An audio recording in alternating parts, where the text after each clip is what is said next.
Welcome to the 2025 Big Ten Championship game, sponsored by Discover from the house that Peyton built, Lucas Oil Stadium here in downtown Indianapolis. We have the biggest game of the college football season. Undefeated Indiana, undefeated Ohio State, ready to play for all the marbles in the Big Ten Championship. Hi, everybody. I'm Gus Johnson, along with my quarterback, Joel Klatt, and welcome to Indiana. Wow. What are these teams playing for? Not only are they playing for a Big Ten championship, not only are they playing for the top seed in the college football playoffs coming up, but these two teams are also playing, two young men are playing for the Heisman Trophy. I mean, what did we do right? We did something right. We did something Man, right. oh man, it's Shevitz. How lucky are we, right? Oh, we are so lucky. How lucky are we? We get to enjoy this tonight here. These two great quarterbacks putting themselves right in the heart of this Heisman Trophy race. Let's start with the Ohio State quarterback, Julian Sayin. In his first year starting for the Buckeyes, all that pressure. He's come in. All he's done is lead the country in completion percentage. And I tell you, it's his poise and his accuracy that just impressed me. And he's got great weapons on the outside. Doesn't have to do it himself. Probably the best weapon in all of college football. Jeremiah Smith to throw to on the outside. 26 touchdowns over the last 2 years. Nobody's better. And they're going to need to attack down the field against this very good Indiana defense. As for Indiana, Curt Cignetti does it again. Yep. He's great. I tell you, this guy, he knows how to coach football. This team is legit. These two teams are the best two teams in all of college football, and their quarterback has really led the way. Comes over from Cal in the transfer portal, and he's been outstanding. Right now, the favorite to win the Heisman Trophy. He's going to have to play great tonight against this really good Buckeyes defense. And on the outside, he's also got a great weapon. Number 13, Elijah Surratt, 11 touchdowns on the year. He's the one that they look to in one-on-one situations on the outside. He's going to have to be great tonight against this Buckeyes defense if Indiana wants to pull off the upset. All right, time now to join the third and fourth members of our team. We'll start with the AAG, the All-American girl, Jenny Tabb. Coach Cignetti had a feeling at the beginning of the season, and he wrote it down on a small note card that sits in his office. He hasn't shown anyone this card, but he did give me a preview. He wrote down, I don't know how many rodeos this group has left these coaches, but I believe we can do something special. His players may call themselves misfits, a group of guys that didn't find the perfect home right away out of high school, but have found the perfect home at Indiana. And as for that word misfit, don't say that to Cignetti, because for him, his guys have been everything he's needed and more. Time now to check in with Tom Rinaldi. Thanks a lot, Jenny. Proof that freshman quarterback Julian Sayin is ready for this stage. Ryan Day believes he found it a week ago at Michigan. His first start in the rivalry, his second pass of the game, an interception which led to a field goal. It wasn't about the play, Day said. It was about Sayin's response. No panic, no emotion. Looked at the picture, said, I know the mistake, it won't happen again, and it didn't. 230 passing yards, 3 touchdowns from that point on. It's that poise that Day expects to find in this game, and as the games grow bigger. And Gus, it feels pretty big right now. All right, Tom, I bet you it does. Coming up after the break, a special performance of our national anthem by the marching bands from Ohio State and Indiana. Welcome back to the 2025 Big Ten Championship game. Right now, let's go to public address announcer Tim Sinclair. Fans, if you are able, please stand as we honor America and our armed forces around the world with the playing of our national anthem. Tonight's colors are presented by the Indiana Air National Guard. The marching bands from Indiana and Ohio State proudly combine under the direction of Ohio State's Dr. Christopher Hoke as they lead 513 Big Ten musicians in the playing of our national anthem.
up after the break.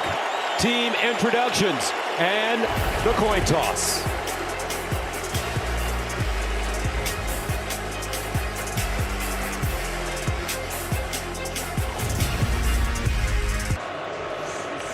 Welcome back to the 2025 Big Ten Championship game.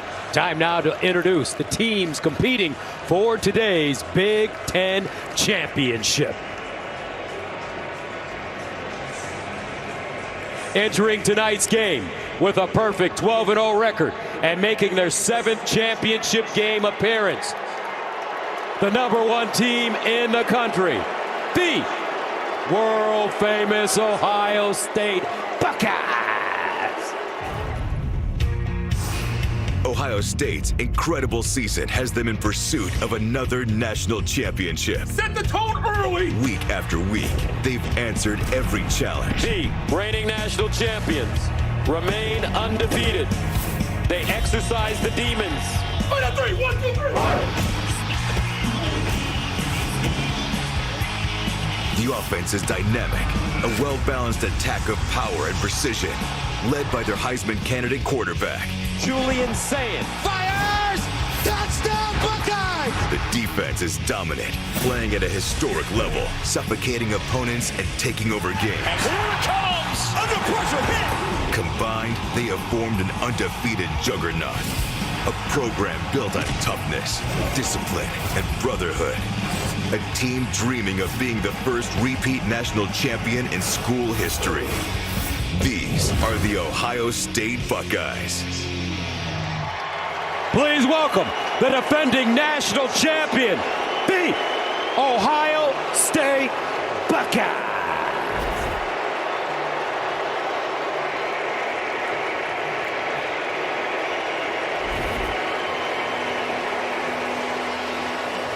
Undefeated, unshaken, and for the first time in school history, playing in the Big Ten Championship, the #2 ranked team in America, the Indiana Hoosiers.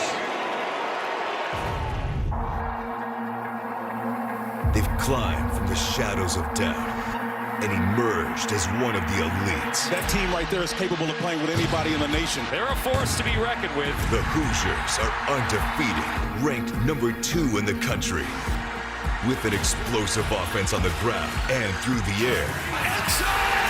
Touchdown, Indiana. What a catch.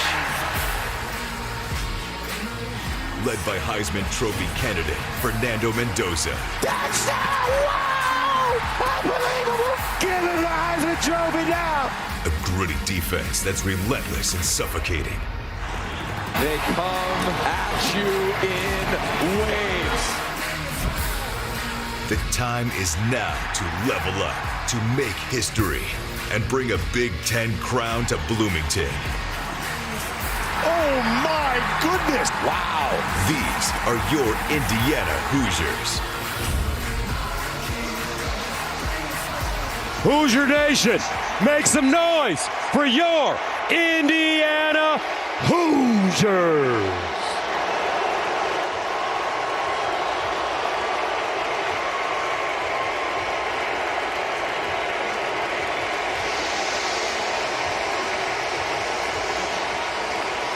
Now let's go downstairs to Tom Rinaldi. Gus, thanks a lot. Ryan, by any metric, this is the best quarterback you will have faced this season. What do you most need to do defensively to disrupt Mendoza? Well, anytime you're looking to stop a quarterback, you got to do it by pass rush or disrupting the pass routes. So that'll be important, but we also, don't want them to have balance. So you got to stop the run. That's the first thing. Then you got to get pass rush and you get your hands on some balls. Your sense of the emotional temperature of your group coming out? Yeah, it's great. Now these guys are fired up. Got to throw the first punch, come in at halftime, figure out what's going on, and then go into the second half and win it there. Appreciate it. Good luck, Ryan. Jenny? Tom, thank you, Coach. What was your final message to your guys ahead of this championship game? They're a special team, but we got to prove how special we are tonight. How confident are you that you can win this game? Well, I mean, you can't. Look, you got to go in with confidence, but you got to earn it. Everything in football is earned, one play at a time. Thank you.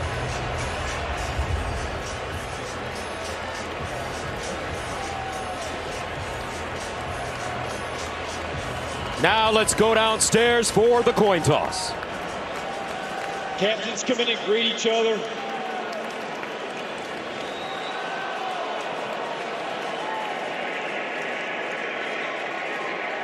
Indiana's been designated as the visitor on this game, so I'll have you call the toss. You repeat his call.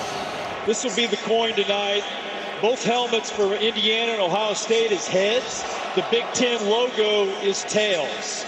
What's your call? What did he call? He called tails. We're going to let it hit the ground. It's a head. Ohio State won the toss, deferred their choice to the second half. You'll want to receive. Indiana will receive. Put your backs to the goal.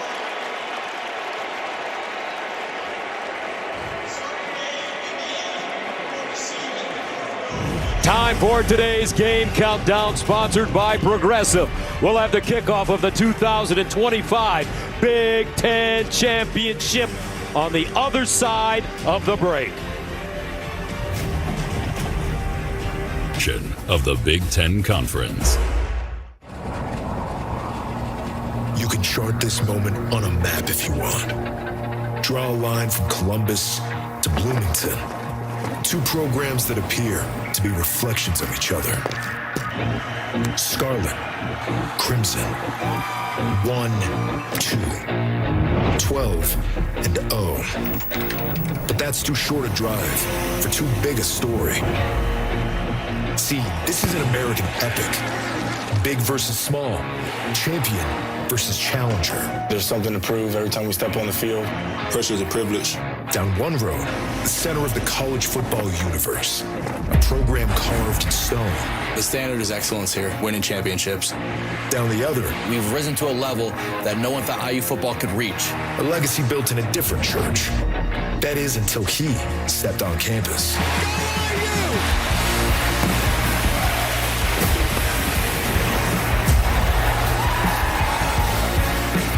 Two roads meet tonight in Indianapolis. Not by fate, not by coincidence, by something harder, something earned. The Buckeyes, the Hoosiers, and the Big Ten Championship on Fox. Welcome back to the 2025 Big Ten Championship game, sponsored by Discover. Ohio State, Indiana. Buckeyes won the toss, deferred. Indiana will receive. Sellout crowd in attendance. Buckeyes, Hoosiers, and here we go. And that will bring out Fernando Mendoza, the Cal transfer, having a spectacular season. He is a great decision maker with the ball, on time and on target. The hard part against this Ohio State defense is recognition. What are they in? Where is Caleb Downs, number 2? The X factor for Mendoza tonight, Gus, his legs. In every one of their tough matchups this year, he has created huge conversions, moving the sticks with his legs, and I think he's going to need to do so tonight. Mendoza's thrown 32 touchdown passes this year to only 5 interceptions. First down and 10 of the 25. Hemby in the backfield. Mendoza throwing on first down underneath, and it's caught for gain of 9. Elijah Surratt. Offensively for the Hoosiers. Well, offensively, they've got their quarterback laying on the field. He got hit. I couldn't tell who hit him. Maybe it was Caden Curry, the defensive end. He got popped right when he let go of this ball. Here's 92 Curry. Yeah, he hits him right when he lets go, right in that right shoulder, and he was in pain immediately. That is a legal hit. It was on time. It was low under the head. Curry. His backup is his brother, Alberto Mendoza.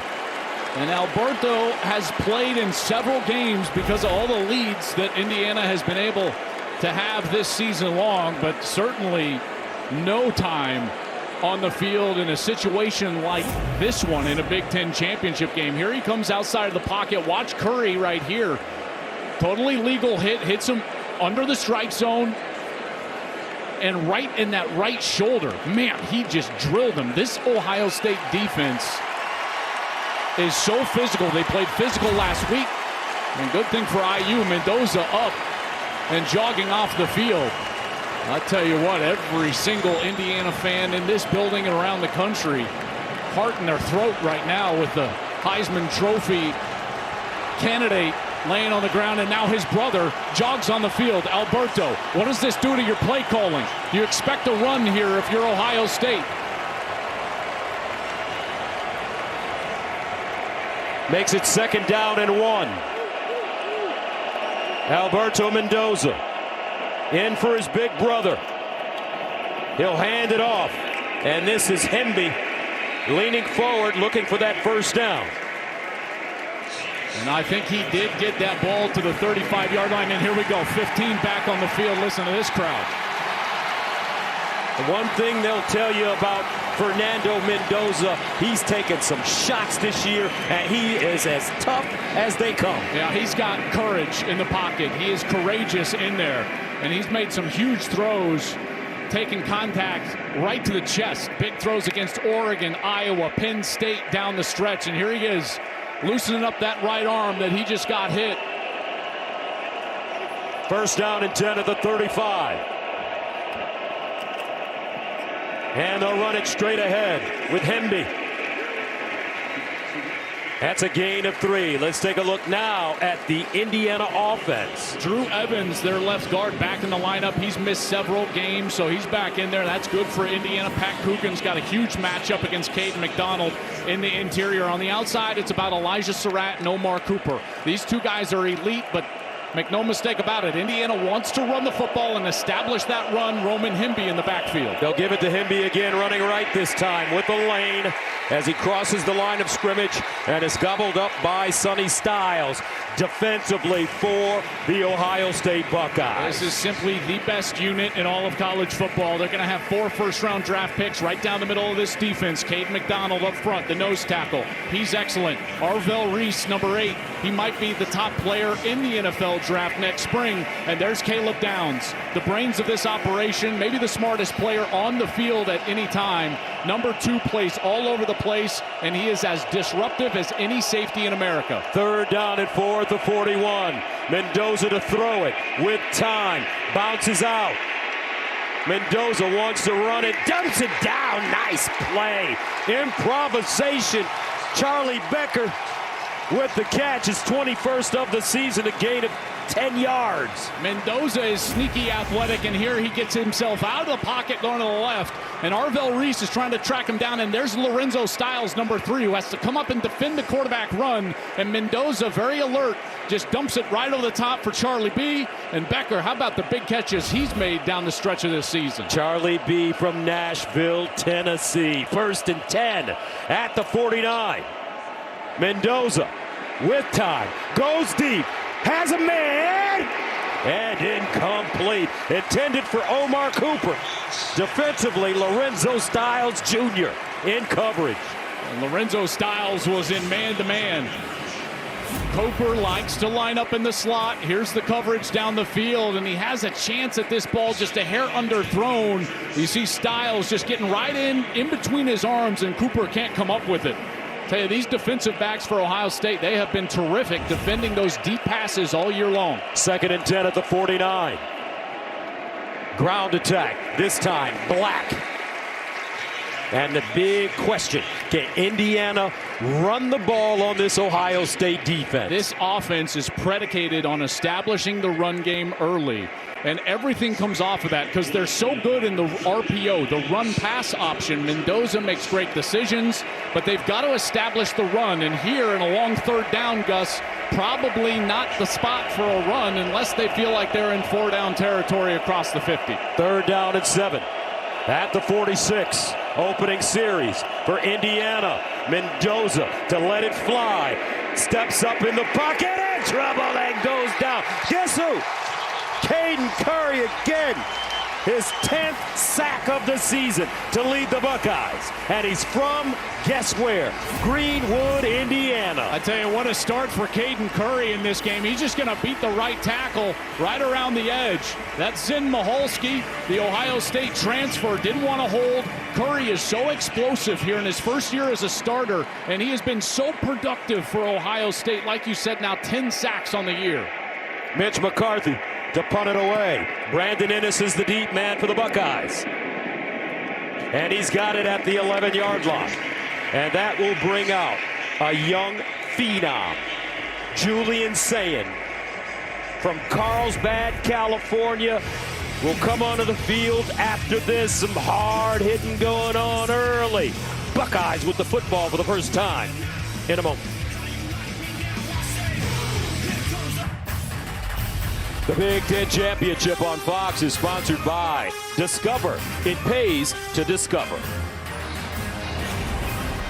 Welcome back, folks. Ohio State on offense for the first time. That brings on Julian Sayin. He is the most efficient quarterback in the country, and Tom touched on that poise after throwing that interception. His second passing attempt of the game last week at Michigan on the road, snow flying. He came out. He was 19 for his next 24 to finish that game. Ryan Day knows that he has a great game manager, but it's more than that. Quick release, hyper accurate. I tell you, Indiana has their hands full against this passing game here tonight. Leads the nation in completion percentage at 79%. Buckeyes start from their own 12-yard line. Sayin out of the gun. He'll fire Jeremiah Smith with the catch on first down, and he'll pick up a first down as he gains 13. Offensively for Ohio State. You know, when I look at this offense, they just have answers everywhere. They've been able to run the football here in the back half of the year. They've been very good at that with Bo Jackson emerging 3 straight 100-yard games. This offensive line protects extremely well, and then they've got the 2 stars on the outside. You have to ask yourself as a defense, who do I take away? You can stop the run, fine. Tate and Smith are on the outside. Again, answers everywhere for the Buckeyes. First down to the 25. Here's Sayin to throw it again. Skips around, looks backside, and just fires this one out of play. Defensively for Indiana. Yeah, this is really the lost unit in this game. You know, no one talks about Indiana defensively, but this is one of the best defenses in America. They've given up just under 11 points per game. That's second in the country to Ohio State.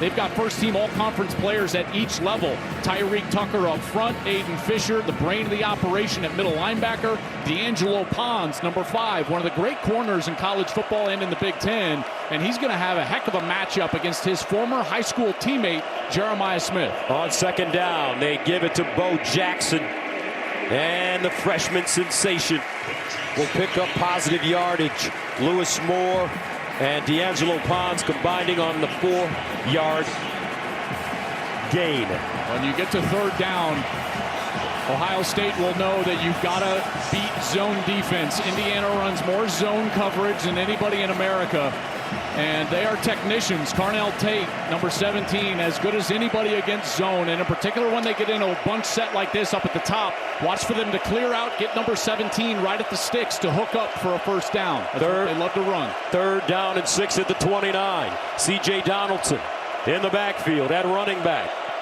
Here's Sayin over the middle, and intercepted. Lewis Moore. Indiana has a football. Reminiscent of last week for Ohio State.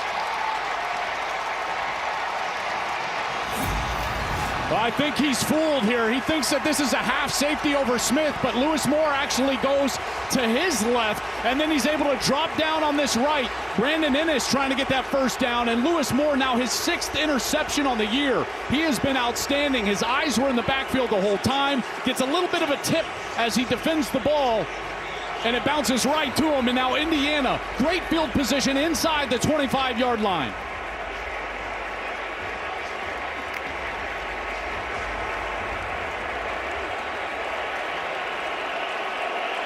First down and 10 for Indiana. At the Ohio State 23.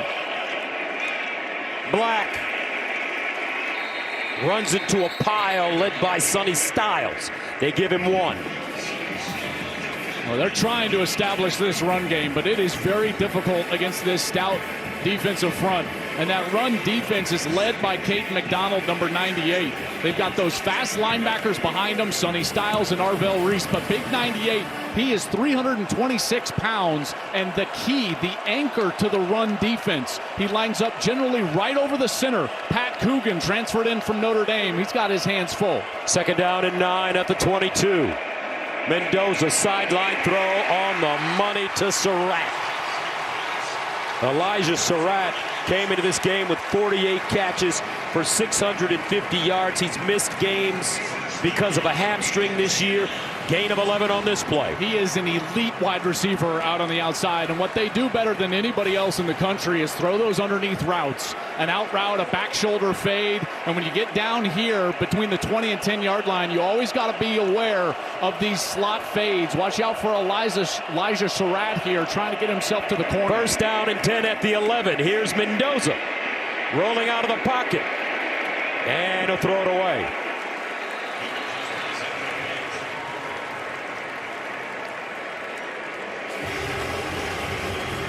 Look who's chasing him down. How about Curry is just playing his absolute lights out. I tell you, this is a guy that is just energy on the field, getting pressure.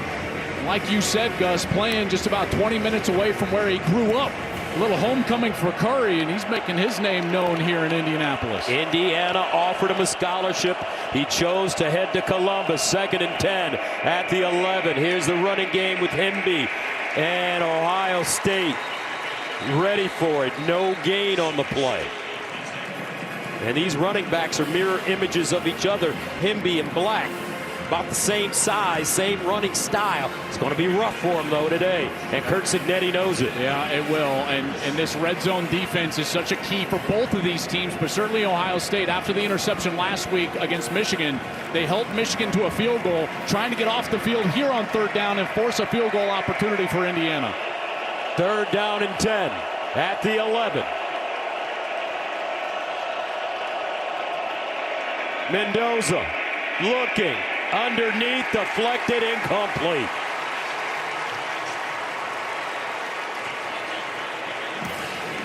Ohio State bringing pressure. And it's Curry again. He spins. He doesn't get the pressure all the way to the quarterback, but watch as he's able to spin around and get his hands in the air, and he bats that ball down, and it fell to the feet of the intended target, and they'll settle for a field goal. This one from 29 yards away for Nico Radicic.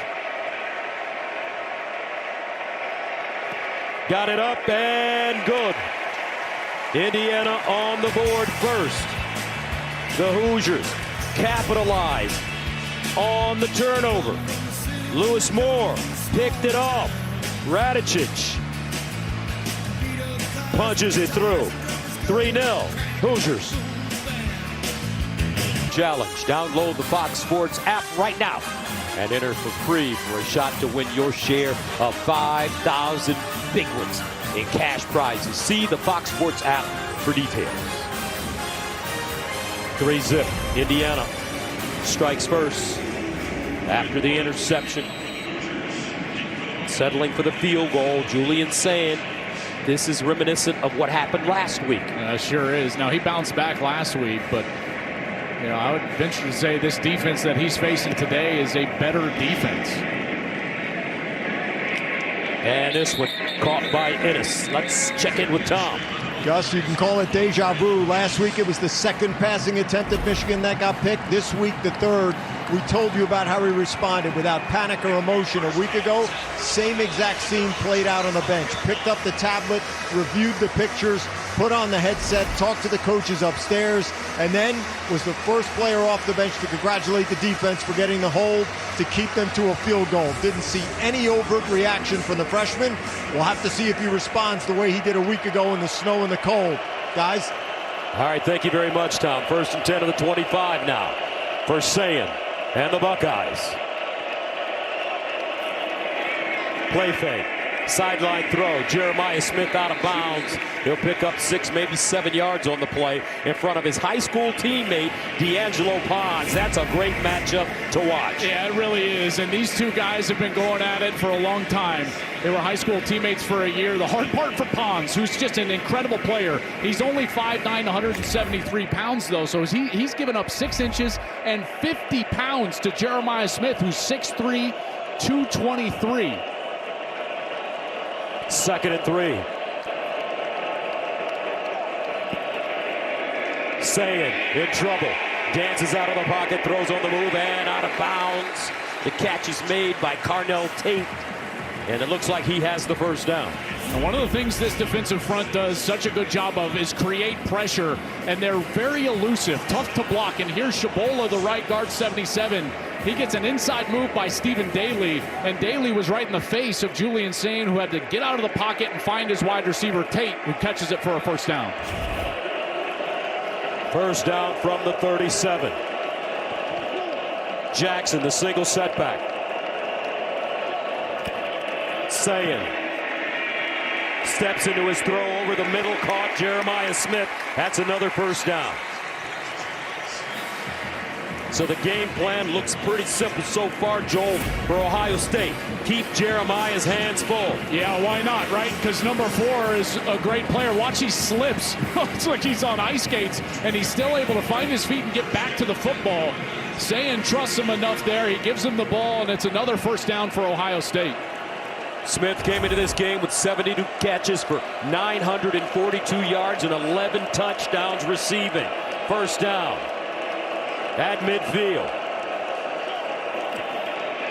Bo Jackson turns it up, finds a seam, and Lamar Jackson having an incredible season, gains 7. Let's check in with Jenny.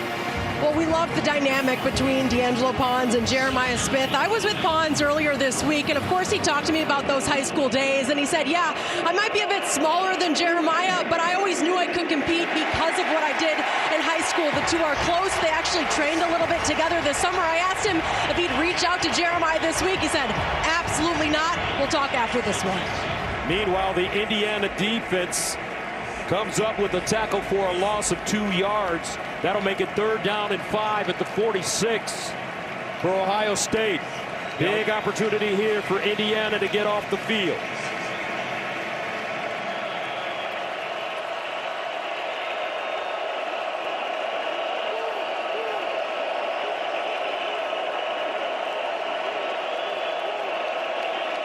Donaldson replaces Jackson. Sayin to throw it. Sayin. No, and again! A slam in the backfield. Hardy with the sack. And Ohio State will have to punt it away. Elijah Hardy, the sophomore from Lakeland, Florida. He had a wide open Brandon Ennis right down the middle of the field, but because he had to scoot up in the pocket, he took his eyes down, didn't get there, and then there's Elijah Hardy. And Hardy, 7 sacks coming into this game. That's his 8th on the year. Joe McGuire punts it away from the 35. Jonathan Brady is a deep man, and he has it at the 10. 39-yard punt. This game for the Big Ten Championship and maybe the Heisman Trophy. Back after this. All right, the Dr. Pepper tuition giveaway is coming up. Stay tuned to watch 2 deserving students compete for a life-changing grand prize of $100,000 in tuition from Dr. Pepper. 3-0, our score. 3:07 to play here in the first quarter. Indiana leading Ohio State. The Buckeyes, the reigning national champions. Curt Cignetti does it again. His team number 2, undefeated. Both heading back to the college football playoffs. But right now, a championship on the line. First down and 10 for Mendoza at the 11. Play fake, sideline, quick. Charlie Becker, incomplete. Igmignoson in coverage. Let's go downstairs and check in with Jenny. Something I've been monitoring down here for Indiana. Omar Cooper Jr. currently questionable. A lower body injury, Gus. He's been limping in and out of the medical tent. They have been examining his right leg, his right side, his knee, his ankle. He just left for the locker room. I'll keep you posted with the latest. And that could be a huge loss for the Hoosiers. He's been playing some lights out football this year. Here's a handoff. Himby this time with room. Roman Hemby, the Maryland transfer. A gain of 8 as he just rockets through the hole. Yeah, both of these backs, but in particular Roman Hemby, they run so hard. They don't waste movement. They get themselves right upfield, keep them on schedule for a 3rd and short like this. 3rd down and 2 at the 19.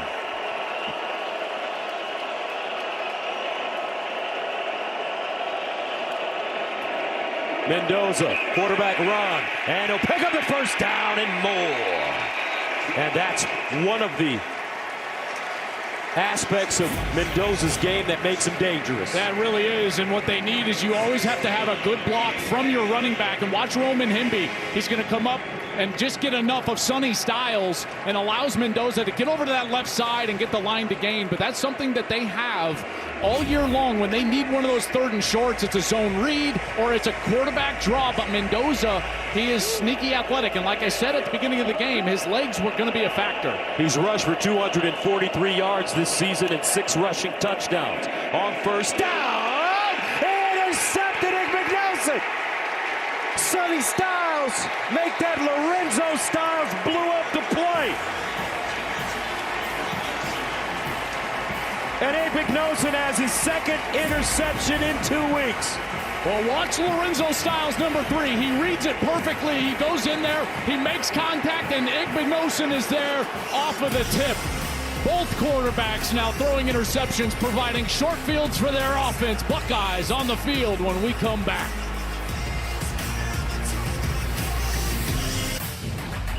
The Big Ten Championship on Fox is sponsored by Pacific Life, building confident futures for nearly 160 years.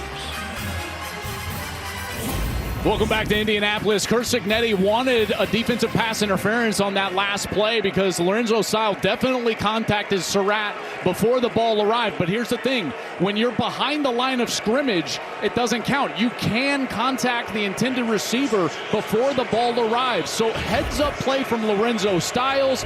Knew he could do that. He contacts Surratt. Turnover, Ohio State. Buckeyes now have the football at the Indiana 25. 1st down, and they hand it off to Bo Jackson. And Jackson tumbles forward, flags on the play.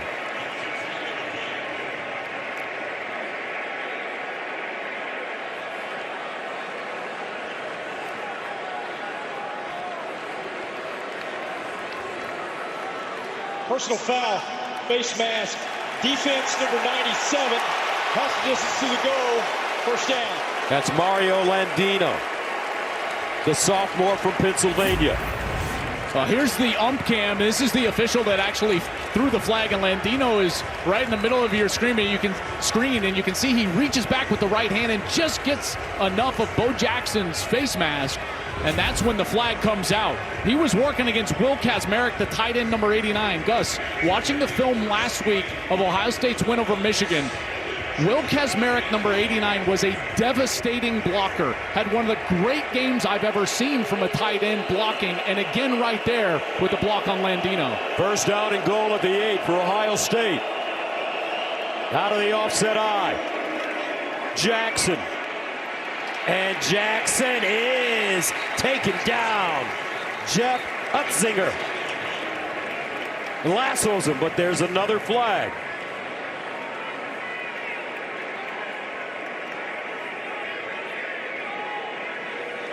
Offside.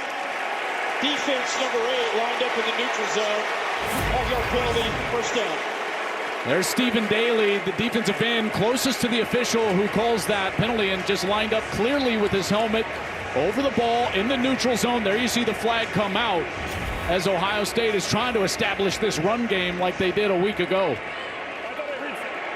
So instead of the tackle for the loss, 1st down and goal at the 4.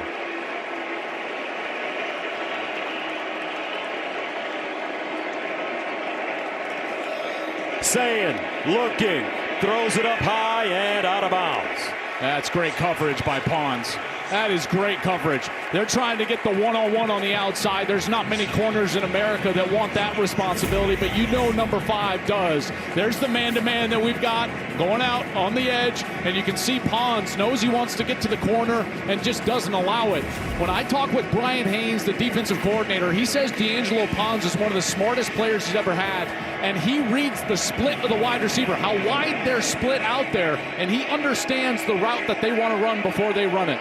Second down and goal at the 4. Jackson remains in at running back.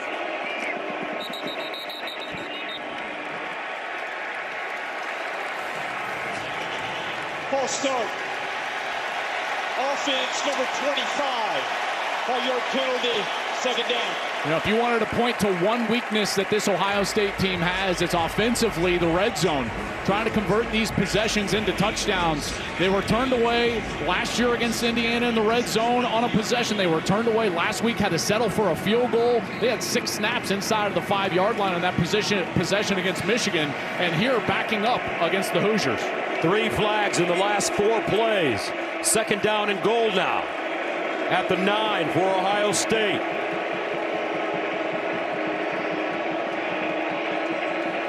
Sayin looking, Sayin in trouble, scrambles, throws, touchdown! Taylor, home run hitter, Carnell Tate.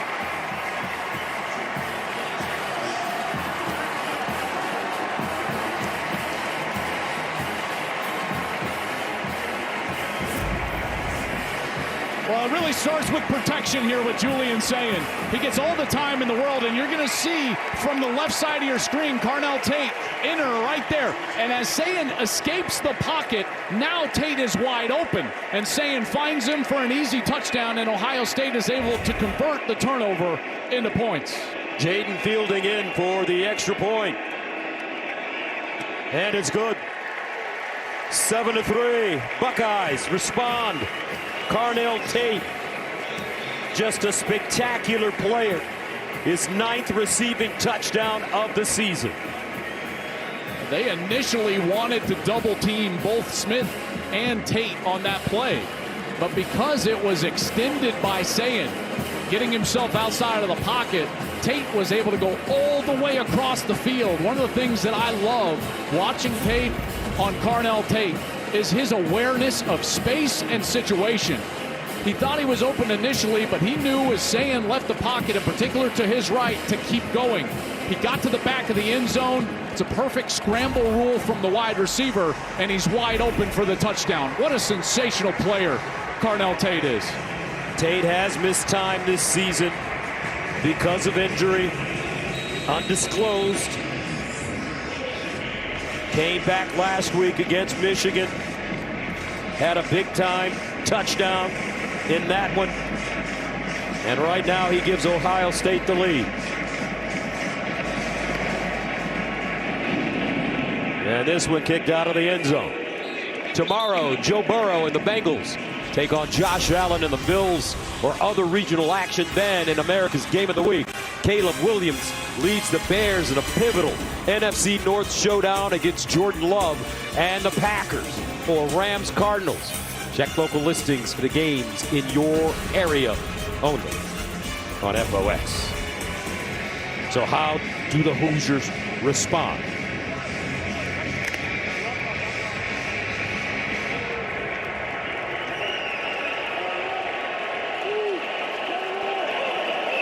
From the 25, first down. Mendoza with time. Mendoza winds up. Down the field, Becker, incomplete. And a flag.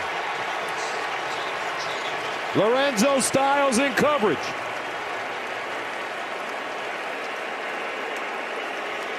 Pass interference. Defense, number 3, 15-yard penalty. First down. Charlie Becker is so dangerous down the field. He's 6'4", 209. And here Styles comes in. You can see that arm.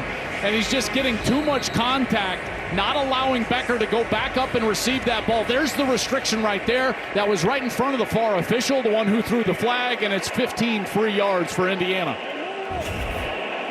So now first down at the 40 for the Hoosiers.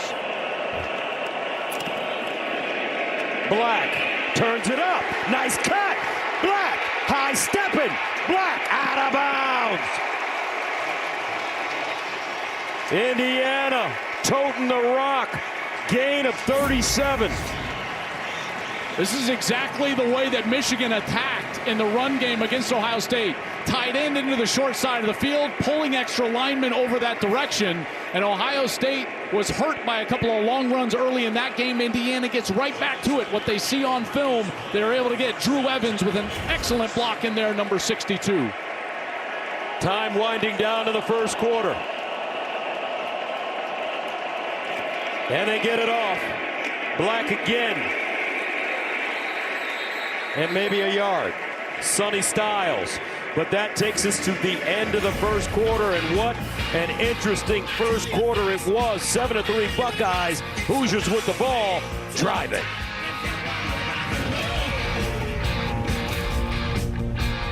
Back to the 2025 Big Ten Championship game, sponsored by Discover. Start of the second quarter. 7-3. Ohio State leads Indiana. Hoosiers, though, with the ball. Second down and 9 at the 22. Well, they've been aggressive, haven't they? Taking shots down the field. Now they get this big run. And now set up here with the possession inside the 25.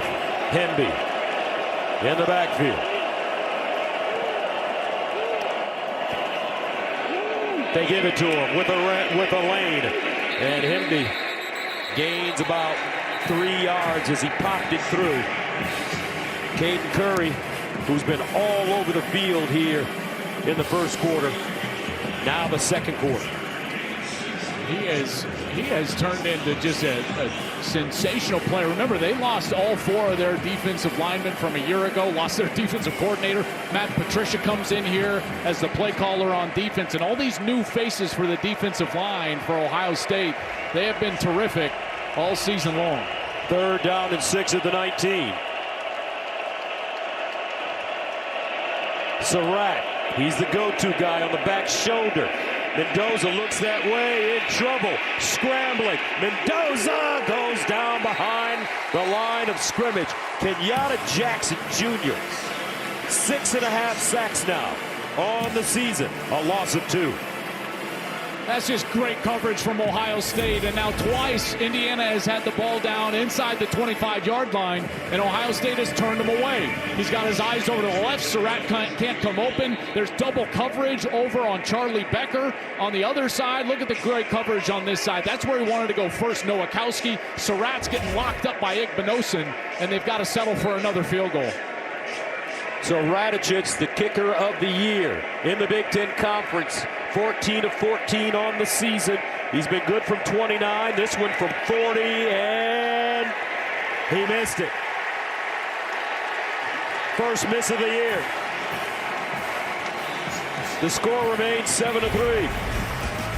Ohio State. Jackson getting to the quarterback. Ryan Day says, that's what I'm talking about.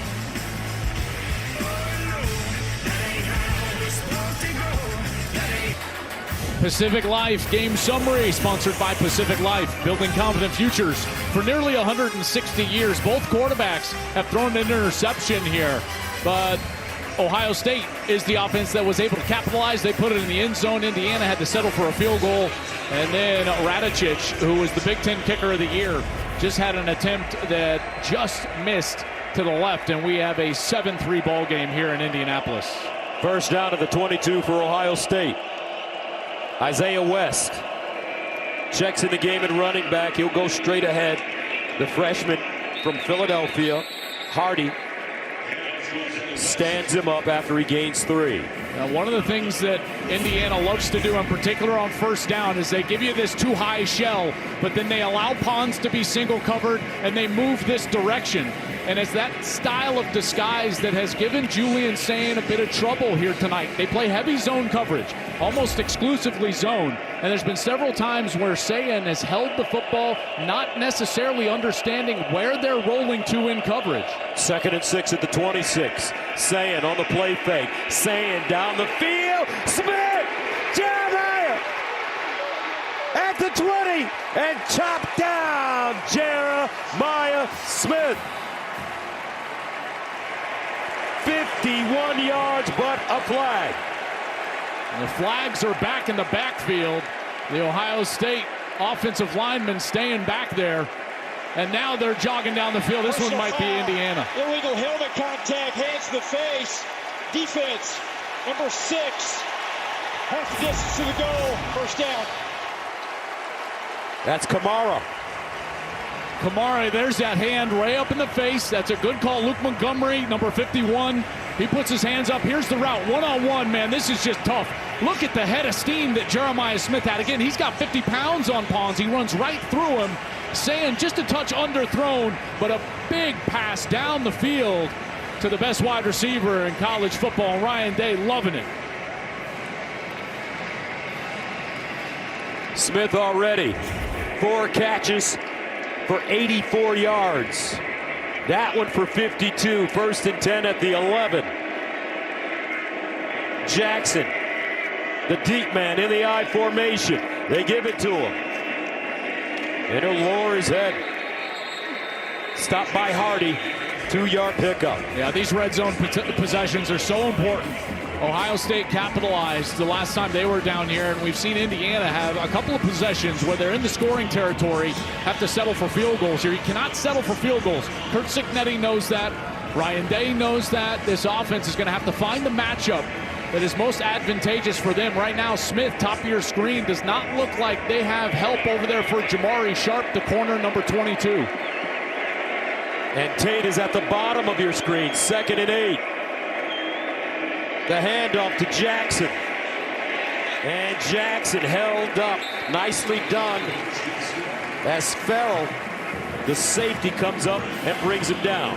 Really nice play from Amari Farrell in there from his safety position. Came up, physical stop on Bo Jackson, and a huge 3rd down here for Indiana defensively. 3rd down and 7. From the 7.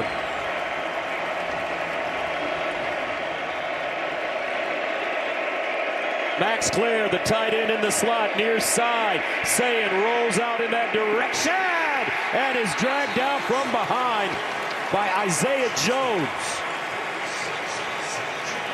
A loss of 4. He's going to get pressure over here from his left side, and the offensive line never slides far enough. So Sayin thinks he's protected. He leaks out to the right side, and Isaiah Jones in there, and that's his 6th sack of the year. Beautiful job dialing up the pressure from Brian Haynes, the defensive coordinator, and getting off the field. 4th down. Jaden Fielding, who's had a great season, 15 of 17 on the year with a long of 49. This one from 30 yards away.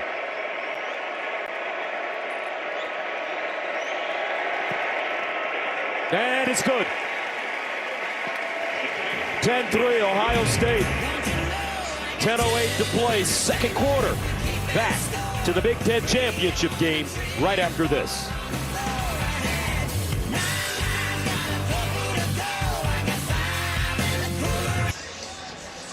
It's a sea of orange thanks to custom wristbands for fans here at Lucas Oil. Sponsored by Discover, the official credit card of the Big Ten Conference.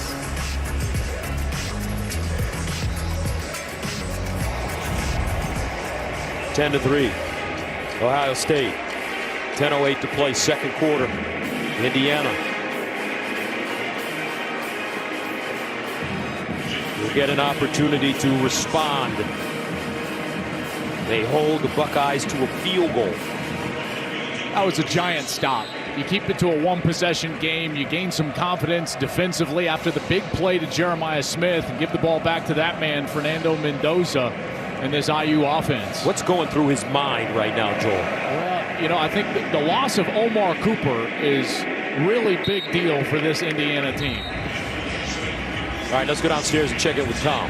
Well, Gus, after Julian Sayin was flushed from the pocket on that third down, his shoe ejected and went about 10 yards farther than he did as he came out of bounds. You see it there as he gets the tackle to the boundary. You see how far the shoe flew. Oh. Then as he made his way back toward the bench, couldn't tell if it was a limp simply because he didn't have a shoe on. Now getting heavily taped along that foot. Struggle to get the shoe back on. Now with tape, just something to keep an eye on in terms of his mobility when he comes back. Good point, Tom. Thank you very much, and we will keep an eye on it. 1st and 10 of the 25. Mendoza without one of his weapons. Near far side, caught, out of bounds. Great catch this time, Jonathan Brady. Yeah. Jonathan Brady is a guy that's going to have to step up. Only 12 catches on the whole year. But here, he's working in the slot. That's where Omar Cooper was primarily used, was in the slot. And so Brady, who transferred in from Cal with Fernando Mendoza, comes in here. They were teammates back in Berkeley, and now, after only 12 catches on the season, he's going to be asked to play a big role in tonight's game. 1st down to 10 of the 39. Mendoza to throw it again. Rolls out of the pocket. Incomplete, but there is a flag.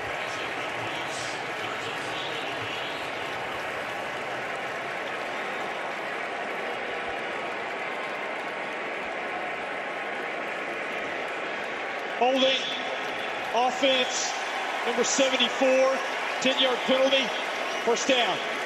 Well, they call this one on Bray Lynch, the right guard. He was working on Caden McDonald, and McDonald had a free run here, and you just see that jersey just get tugged right there. I thought it was more of a slip from McDonald than an outward hold.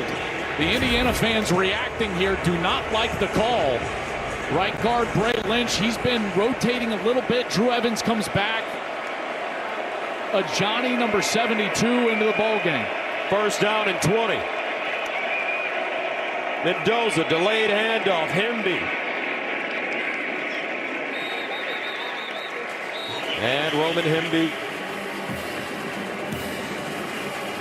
They give him 7 yards on the play. You know, without Omar Cooper, you know, Ohio State is going to be able to focus a lot of their pass defense on number 13, Elijah Surratt. You know, in particular when you get in these long yardage situations, we'll see how this defensive backfield wants to attack and cover number 13. 2nd down and 13. At the Indiana 36. Mendoza goes through his progressions, pops it out to Hemby, his running back. Hemby showing some very solid hands. Another 7-yard gain. I'll tell you, those 2 snaps, they don't look like much, but after they were behind the chains severely because of that holding call, now a couple of small completions don't look like much, but what does it produce? A 3rd and manageable. Here and now 3rd and 6, Gus. You've got everything at your disposal, including, watch out for, as they spread you out, Fernando Mendoza and his legs. 3rd down, 6 at the 43.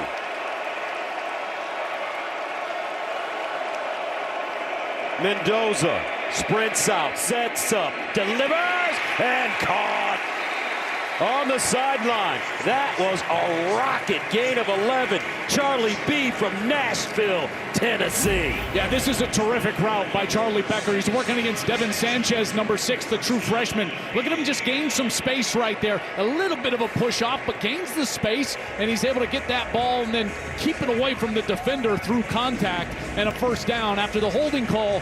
Really good execution from Mendoza in that passing game to come all the way back and create a 1st down. 1st down and 10 of the 47. Looks like the Hoosiers may have figured something out. Mendoza hands it off. Black cuts it up. Gain of 2. Now, the difficult part about trying to establish the run against this Ohio State defensive line is they just do not give ground. It's so difficult to push them back, get the double teams up to the linebackers, mainly because of that guy, number 98. But it's what makes this run defense go. Caden Curry's great against the run. These guys, they just do not give ground. 2nd down and 8 at the 45.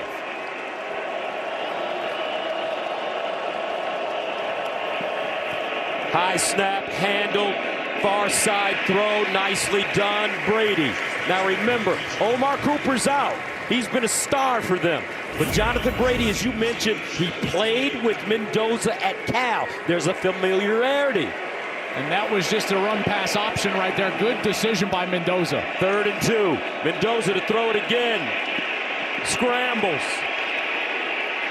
And incomplete. Out of bounds. Sonny Styles with pressure. Yeah, I think this is 4-down territory here for Indiana. Got 3rd and short. Ohio State wanted a hold on that last play. Did not get it as Kenyatta Jackson was in the backfield. But here we go. 4th down, Indiana staying on the field. Indiana on the season, 7 for 15 on 4th down conversions. They need 2. Black in the backfield.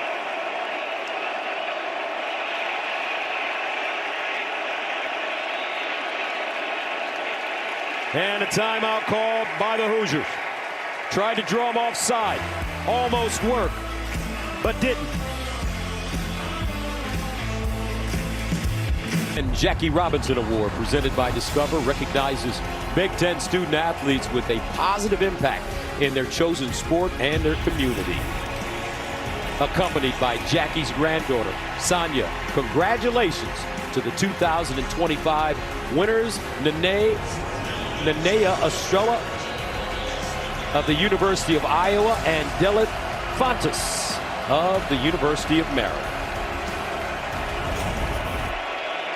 4th down and 2 for IU at the 39. Mendoza pulls it out under pressure, gets it off and finds his tight end. Riley Nowakowski picks up the 1st down. A gain of 9 on 4th and 2. This is a great little route. Watch Nowakowski's going to come from the left side of the offense and just slip right past the defensive end Curry. Arvell Reese, who's got to be in there for run defense, cannot catch up. Mendoza, while he's getting hit, delivers a dime, and Indiana moves the chains. Nice little sidearm action there from Mendoza. 1st down and 10 at the 30. Under 6 minutes to play in the 1st half. Black with a burst, and he just rockets through the hole and gets close to that 1st down marker. They give him 9. This is the same formation that Michigan was using. Tight end into the short side of the field, and it allows them to get those down blocks and get to the linebacker. And they'll run it once again. Black breaking tackles. Prior to that run, 6 carries, 53 yards for Black, averaging close to 9 yards per carry. He just got 1. Styles takes him down. But he moves the chains, and now another one of these red zone possessions. Indiana has had the ball 3 times down in this area. Gus, they've settled for 2 field goals, missed 1 of them. Gotta convert for touchdowns, and maybe you just think about taking a shot. Maybe you get one of these guys, Charlie Becker, Surratt. You've got Jonathan Brady. Get him on a corner. 1st down and 10 at the 20. Mendoza, quarterback run, bottled up and goes down. That's because Kenyatta Jackson got a piece. And that's his 2nd sack of the game. This man hasn't been talked about as much as the others, but he's having a terrific year. Watch 97. He just goes inside, gets skinny, and then he gets that penetration all the way back into the backfield, and Mendoza just can't keep his feet. You know, Kenyatta doesn't even actually get a piece of Mendoza. It looks like he just trips over his own lineman there, but certainly disrupted by Big 97. 2nd down and 12 at the 22. Hemby in the game at running back now. Mendoza. And Mendoza goes down again. Curry with pressure.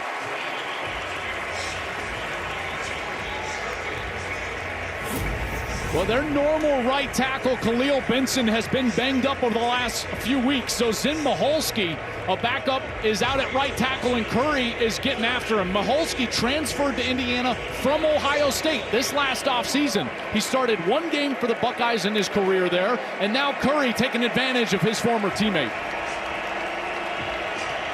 3rd down and 15 at the 25. Mendoza Underneath, Nowakowski trying to get outside, turns it up and out of bounds. They give him 10 on 3rd and 15. So a decision now for Curt Cignetti. 4th down. I think they're going to run Radicic out here and attempt another field goal. This is a huge win again for Ohio State. Again, forcing field goals. This is a great red zone defense. Matt Patricia dialing up the schemes. Nice play there on 3rd to force this field goal opportunity. Radicic, he's been good from 30. This one up and good.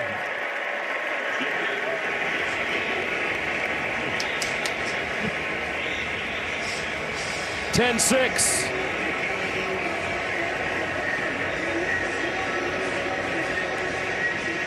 This holiday season, Fox Sports and Purple Heart Homes are teaming up to provide housing solutions for our nation's aging and disabled veterans through the Hearts for the Holidays campaign.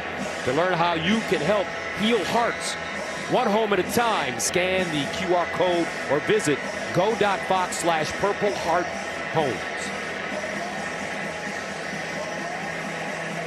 What a game, 10-6, Big Ten championship. The #1 and #2 teams in the nation, both undefeated. Ohio State, the reigning national champions. This game is not only for the championship of the Big Ten Conference, but also for the top seed in the college football playoffs. And maybe the Heisman Trophy. But how about these defenses? Oh my goodness. Both of these defenses have been outstanding so far tonight. Best 2 defenses in all of America. Indiana goes on a 14-play, 61-yard drive, eating up 7 minutes and 21 seconds. Indiana and Ohio State have been wrecking balls this season, folks, bowling over their competition. They allow the fewest points per game of any team.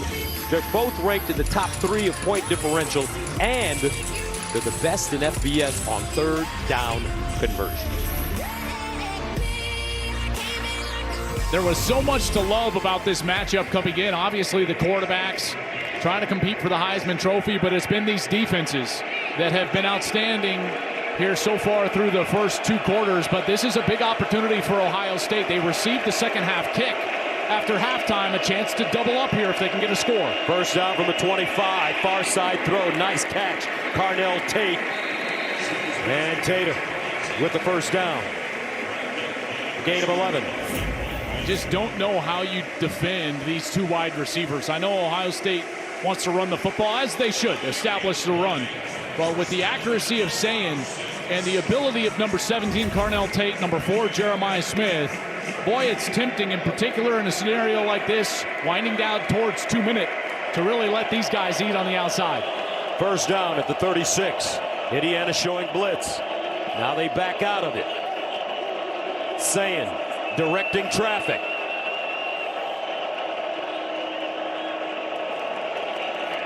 And that'll take us to the 2-minute timeout.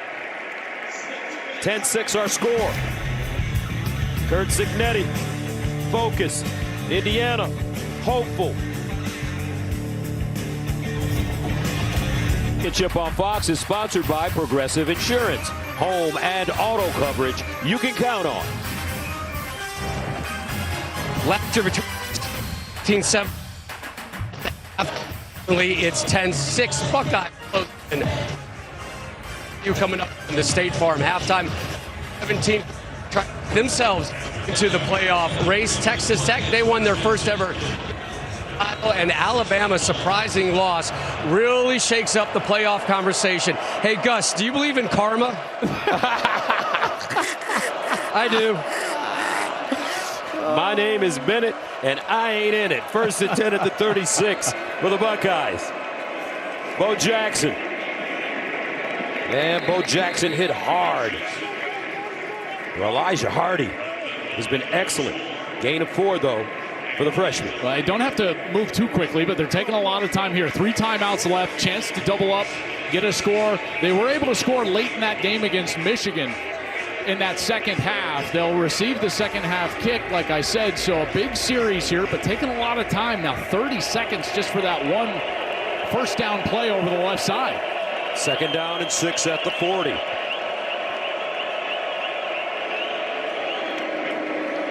Sayin, double clutch. Sayin is sacked. Isaiah Jones. A loss of 2. I don't know why they're not taking a timeout right here. He's trying to throw a quick screen over the right side. And you can tell he just double clutches because the coverage rolled over in that direction. Now he takes a sack. Now we're inside of a minute. They've got all 3 timeouts in their pocket. Don't know why they didn't take one there. Obviously didn't want to leave too much time if they're unable to convert, if they're forced to punt this one away. 3rd down and 8 at the 38. 40 seconds to go. Sayin. Sideline. Incomplete. And with 32 seconds remaining in the first half, Ohio State will send it off.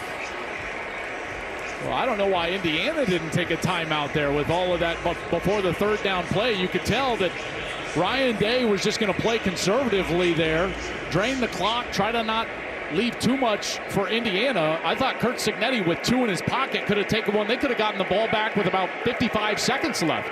McGuire from the 24. Brady, the deep man, at the 20.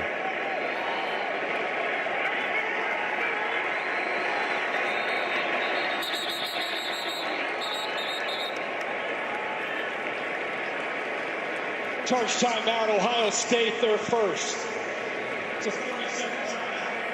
So Ohio State calls timeout. Don't forget, folks, next Saturday, Fox Primetime Hoops returns with a bang. His 3rd-ranked Michigan battles against Maryland in a Big Ten showdown next Saturday at 8 Eastern on Fox.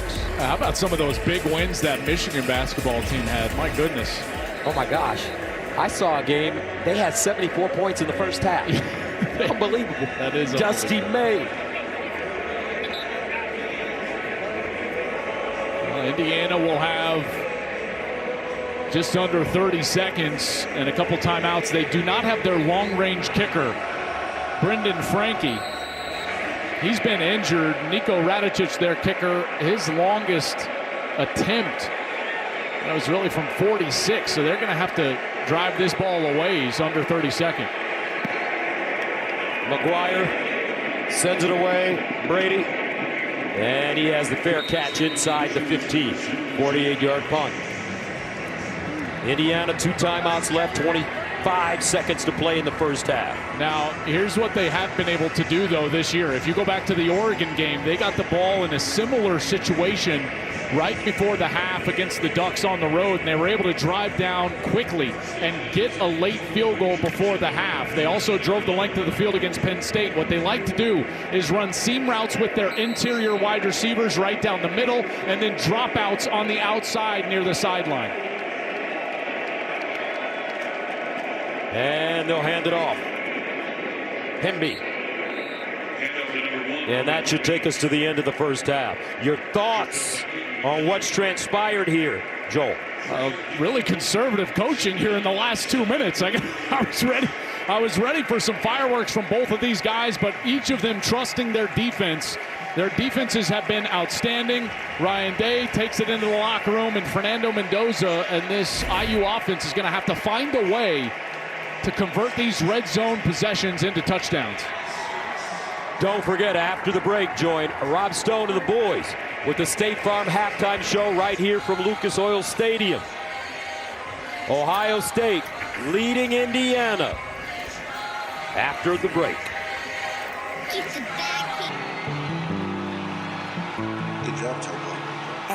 I told you time and time again that we won't stop. Back it show by show, I'm trying to triple and double the pot. Rip at least 6 feet or so or more for him on now. Cooking up 25 rolls, all great interior whenever it's cloudy. Every day building my go from chasing health and wealth, not clout. Baddies under my belt, I cook like a chef on Mr. Chow.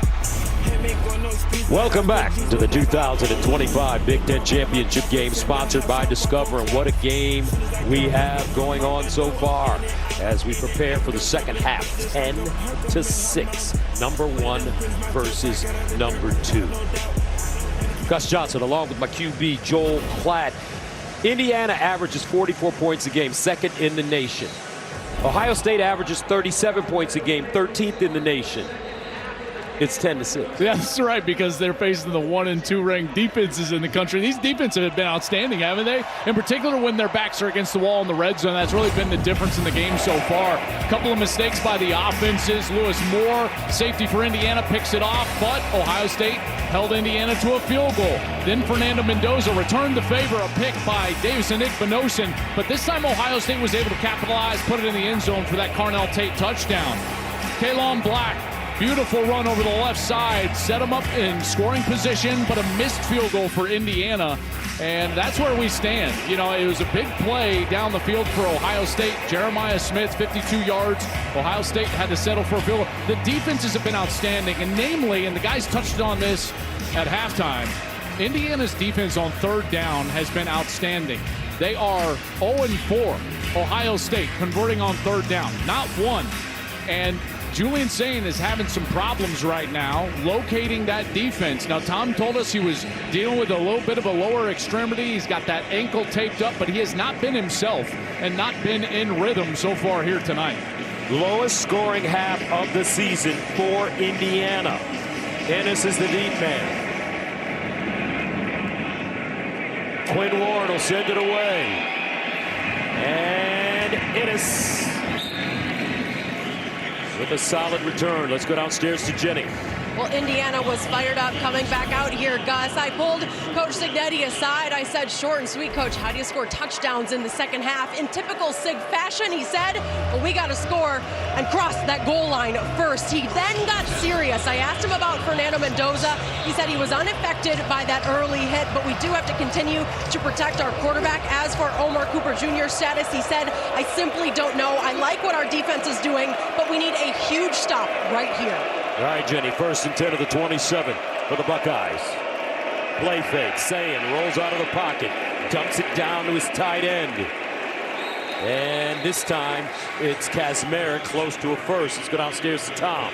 We're talking to Ryan Day coming at it. It's as if he heard Joel Klatt and stressed the importance of the performance in the red area, saying the defense doing well to limit their points, but when the Buckeyes get in that red zone, they need to score. As for the message to his team, he said, we're winning this game. We need to win the first 4 minutes of the second half. We're going to have the ball and go from there. As for Julian Sayin, he said the poise that he's shown hasn't surprised him, and he expects the same in this half. All right, on 2nd and 1. First down. Jackson with a burst. Bo Jackson.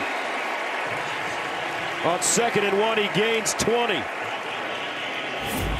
Jackson, 8 carries, 45 yards. Watch, they're going to pull around, and this is supposed to go to the left side, but Jackson sees the hole over here to the right side, and he's able to just wiggle through and get up onto that second level. Good vision from the young back who's got 6 games of 100 yards.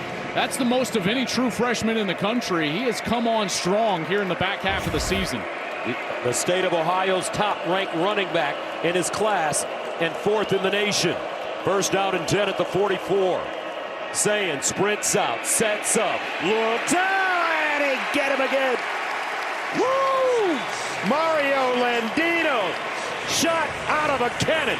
Loss of 6. Well, you're going to get pressure over here from this side, and Sayin is trying to get Smith right down the middle of the field, but the coverage in the back end was outstanding. There's Landino. He gets away from Shabola, and he gets the sack, but he's trying to get Jeremiah Smith right down the middle of the field, and you can tell he wants to let it go, but they rolled coverage. It was a really great design by Bryant Haynes, the defensive coordinator.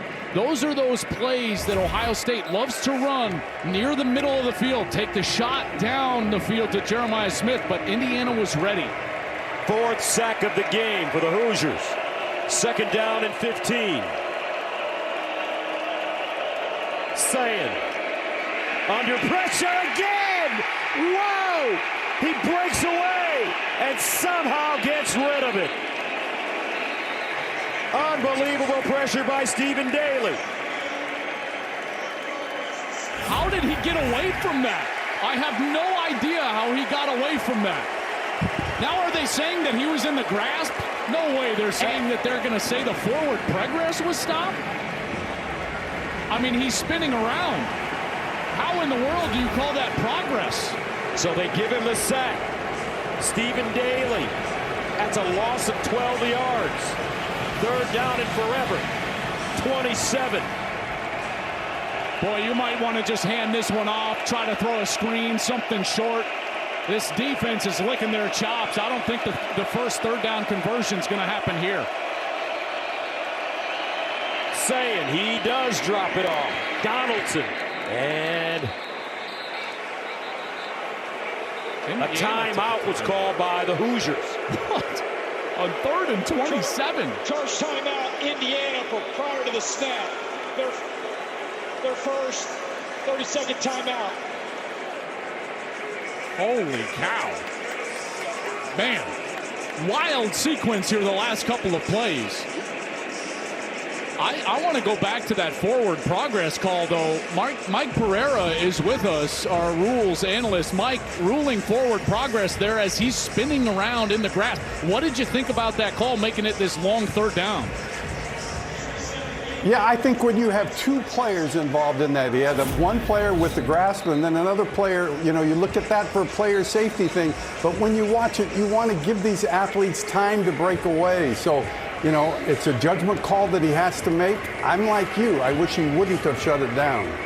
I can tell you it was not after the fact. You can see through the ump cam, our head referee, Ron Snodgrass, had his hand up. So he had that call immediately and stuck with it. Just surprised he blew it dead that quickly. Third down and 27. Opening series for Ohio State here in the second half. Sayin under pressure again, underneath Smith. And they drop him. A yard. Hardy again. It looks like the Indiana defense found a wrinkle during their halftime. Well, they've been doing this really all night, Gus, which is confusing Sayin. He's not seeing the rotation of that zone defense in the back end. They're trying to get the shot to Smith. He's holding the ball in the pocket. Brian Haynes, the defensive coordinator for Indiana, has done a masterful job disguising coverages and making Julian Sayin hold the ball. A beautiful punt by Joe McGuire. 51 yards coming up. Indiana on offense after this. Sight. 10-6. Now Indiana's turn. You look at Fernando Mendoza. He's been beat up. Remember, Gus, how this started? Remember the first snap? Mendoza just got drilled by Curry. He was down on the turf. They've lost Omar Cooper in this game. First down and 10 at the 12. Hemby. They'll push the pile forward. And a 5-yard gain. Well, this is what I was talking about. First snap of the game. Bam! Caden Curry drills Fernando Mendoza. He laid down on the field, had to stop the game. 3 plays later, Omar Cooper. He tried a deep shot. He comes down a little gimpy. He limped off the field, has not returned. So a couple of their stars. There's Cooper on the sideline that they don't have. And obviously Mendoza battling through. You see those scars on his elbows. He has been courageous all season long, and he'll have to be so again here tonight. Second down and 5 at the 17. Hemby again. And he'll get close to the 20. Well, they've got to establish the run game. They just really didn't do that outside of a couple nice runs that they had into the short side of the field. They didn't have the consistent run game that we've come to know from Indiana this year. And when they can get that for Curt Cignetti, what they can get to is the run-pass option or the play-action pass, getting Mendoza outside of the pocket, away from that rush of Ohio State. Get him on the move. I think that's where he can be most dangerous here in the second half. Third down and 2 at the 20-yard line. Remember, Mendoza's got great wheels. Mendoza steps up, down the field. Caught! Inside the 30. Charlie B. from Nashville, Tennessee. What a route from Becker. right past Lorenzo Styles. This guy is so good in the contested catch, 50-50 situation, and he fights through that right arm of Styles for a massive catch. 51 yards, first down at the 29. Hemby slashing, crashing, and smashing his way for a first down. Well, you talk about momentum. You should feel the energy in this building from the IU faithful. Ohio State, #1 in the country, defending national champion, has not trailed in the second half all year. The entire country has been waiting to see this Buckeye team face adversity, get taken into deep water. Thus, we might be watching it right now. First down and 10 at the 19. Mendoza hands it off. Black. And he's ridden down after he crosses the line of scrimmage. Sonny Styles. Remember, not only is this game for the Big Ten Championship, it's also for the #1 seed in the upcoming college football playoff.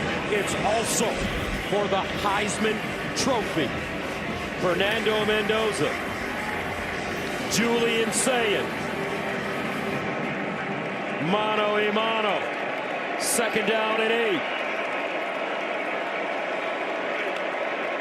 Mendoza play fake. Looks backside. Dances. Pulls it back. Rolls out and gets rid of it. Great coverage by the Ohio State secondary. This is a broken record. This is the 4th trip inside of the red zone for Indiana, and what do we see? As Coach Meyer told us on the halftime, something nondescript on first down, little to no yards. Then on second down, great coverage. Mendoza has to escape, and now a long third down. You got to find the matchup. Where is Elijah Surratt? Can you get to him on a dropout, a slot fade, something in a one-on-one number 13? Third down and 8 at the 17. Becker's been a go-to man as well. Mendoza, fade, Surratt, corner, touchdown, Indiana.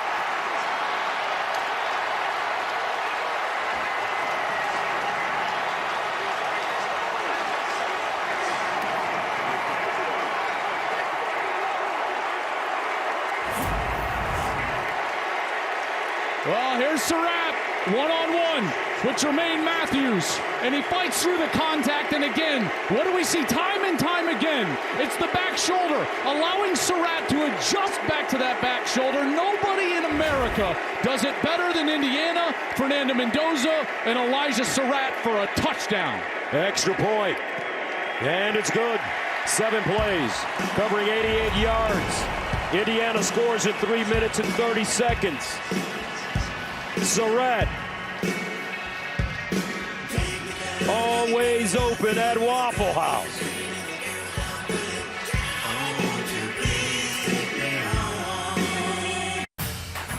The Big Ten Championship on Fox is sponsored by Wendy's new chicken tenders.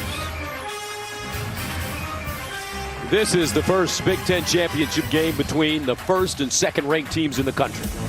And the stakes couldn't be higher. The Hoosiers are looking for their first Big Ten title since 1967, their first outright title since 1945. The winner of this game will get honored by CFP royalty, and it looks like Fernando Mendoza and Julian Sayin could be jousting for the Heisman Trophy. Well, I tell you what Mendoza does, and we've seen it all year long, as he comes up huge in the second half. And I know it's just the third quarter, but how about that drive?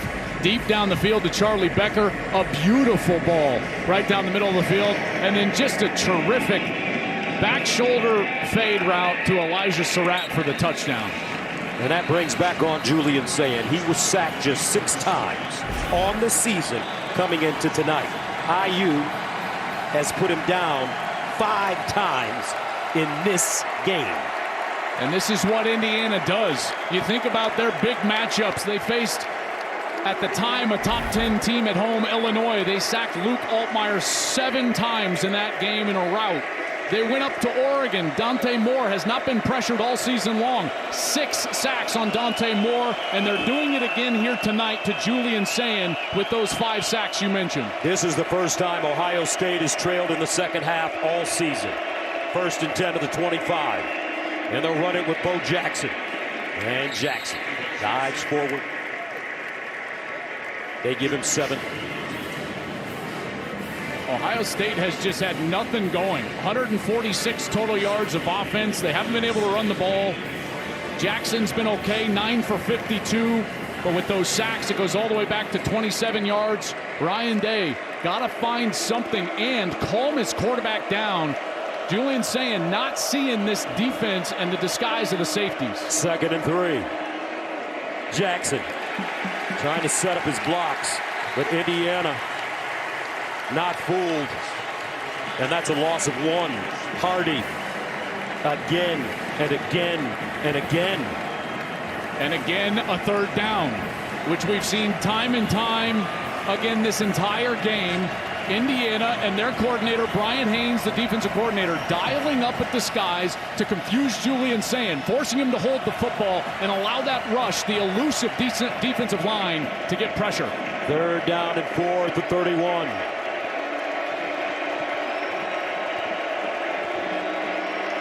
Sayin.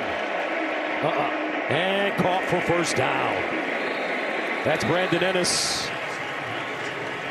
Got beyond the 1st down marker and picks it up. Watch how fast these linebackers and the corner close, because Ennis is going to come up here and hook down, and if Sayin is not right on time, this is going to be an incompletion.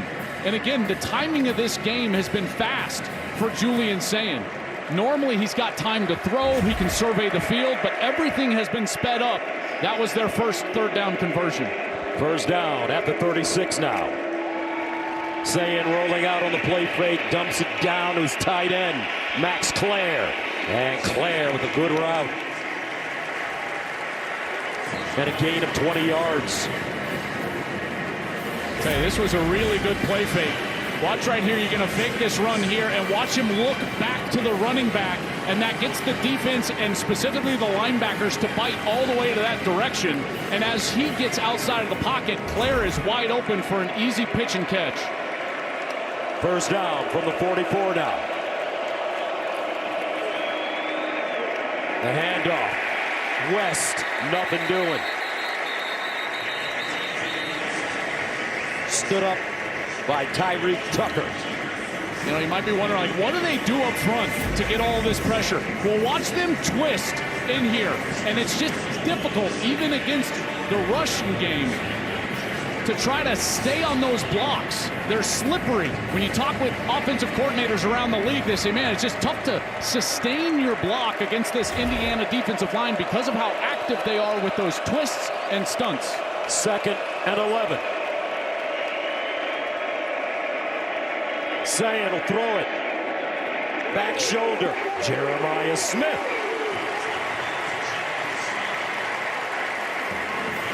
First down. Ohio State. Smith picks up 18. Hey, Gus, if I say to you, like, hey, I'm a quarterback, I'm struggling with my rhythm a little bit, who should I throw to? How about Jeremiah Smith? Right? I mean, great coverage by Pons. It's a really good throw from Sayin. But Smith is just so physical that he goes back, catches that ball into that left shoulder, and is able to get the foot down. Good 6 catches. Here. 6 catches, 103 yards for Jeremiah. From the 27. Sideline. Clare. And he is dumped. Max Clare, the Purdue transfer, having a terrific season at Ohio State. That's a nice job from Sayin to actually recognize that blitz. He saw the blitz from the short side of the field, and he immediately got the ball to Clare. So finally, Julian Sayin on this series, he's starting to see it a lot better and calm down in the pocket. 2nd and 2 at the 19. They hand it to Jackson. He almost squirts through, but does pick up a first down. A 5-yard run.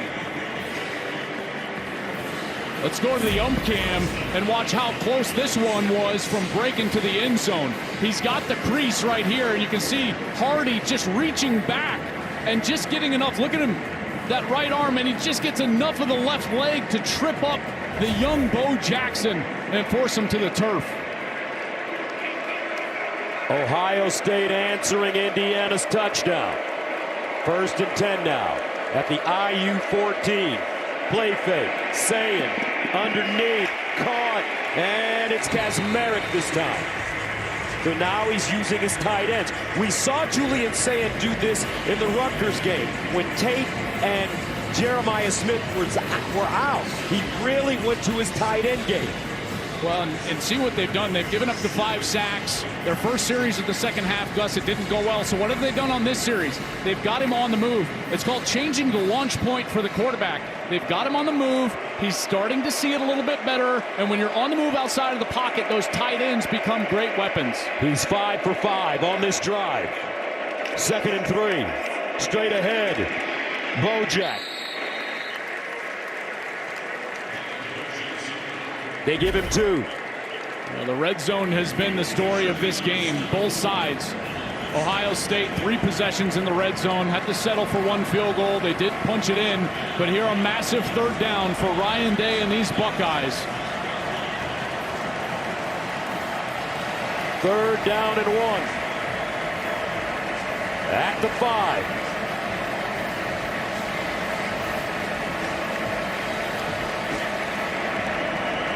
11th play of the drive that started at the Ohio State 25. Sayin sprints out, looks, Sayin, incomplete. Great coverage. Pons on Jeremiah Smith, and now it's 4th and 1. Pons is so good in recognition. Again, he's got a tight split. That means how far he is away from that tight end. And so Pons knows he's going to try to get outside. He plays him very physical, giving up 50 pounds. Aiden Fisher, number 4.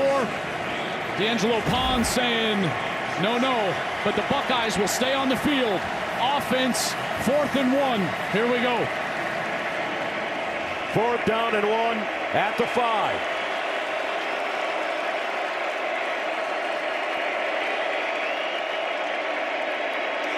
Quarterback sneak, and it looks like the Buckeyes have it.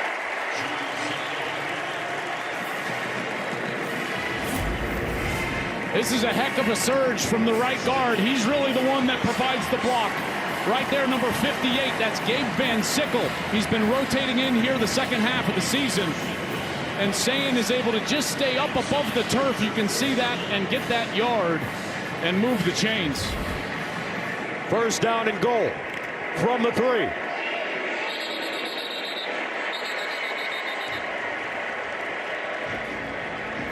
Rolling on the field was the runner made the line to gain. The play's under further review.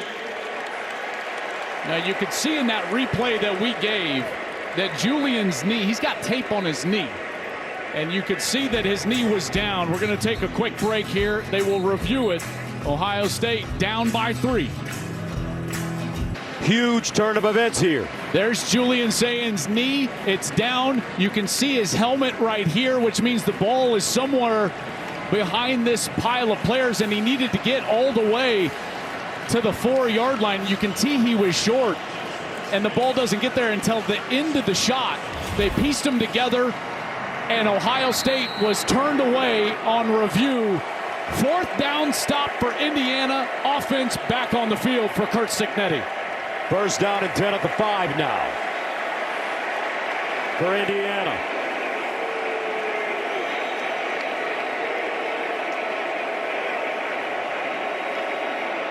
Black from 5 yards deep in his own end zone.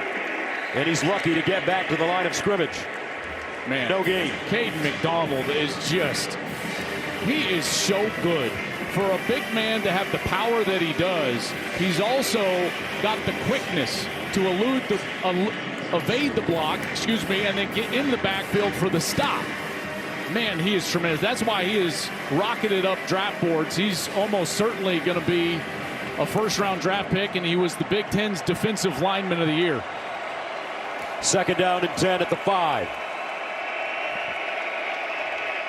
Surratt in motion. Mendoza underneath. Looks like he's got a first down. Yes, he does. E.J. Williams Jr., who's been battling injury, gains 12. And that should take us to the end of the third quarter. How about this, folks? 1 versus 2. Big Ten championship on the line. Top seed in the college football playoffs. Heisman Trophy. 3-point game. Heading into the fourth. Back to Naptown right after this. To the 2025 Big Ten Championship game, sponsored by Discover.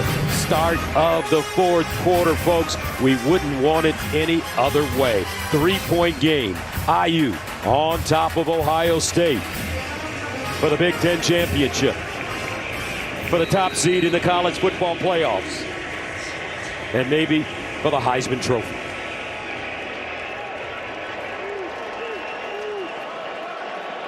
First down and 10 of the 17.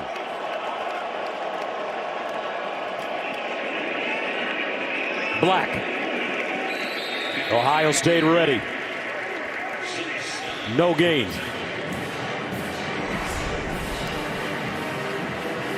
Gus, you prepare for a game where you think the two best teams in the sport are going to clash, and you just hope it lives up to it. This has been an absolute heavyweight fight. These defenses, plays being made, quarterbacks being battered.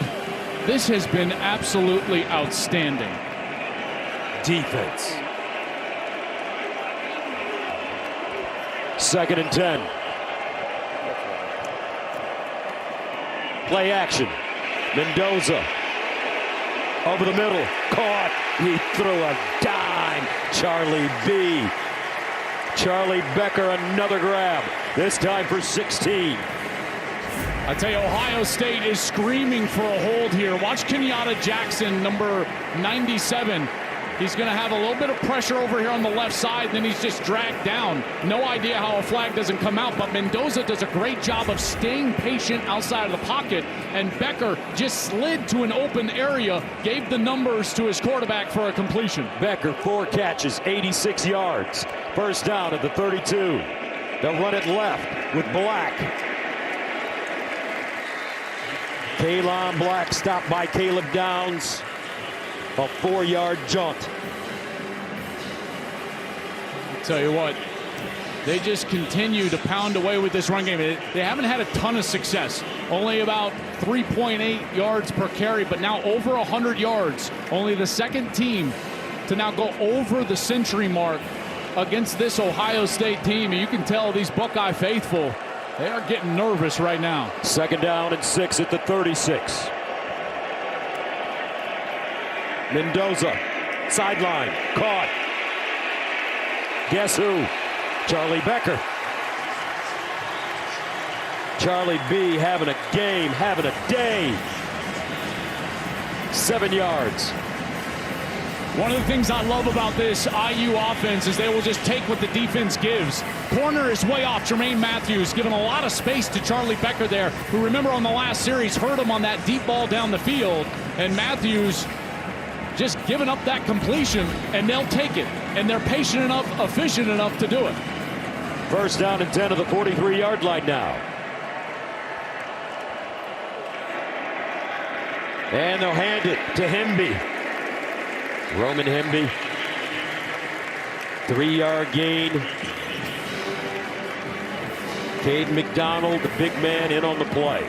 I mean, think of this drive so far. This has already been a successful drive because they've changed the field position. They started inside of their own 5-yard line, now near midfield. So a really successful offensive possession here, but now trying to capitalize and try to get points. 2nd down and 7 at the 47.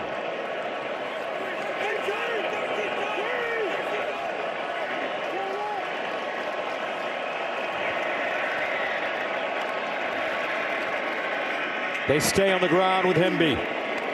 Not a lot.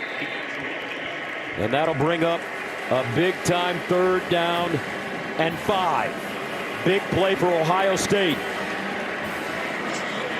Indiana eating up a lot of clock. Indiana went to the college football playoffs last year in Curt Cignetti's first season, but they lost to Ohio State during the regular year on the road.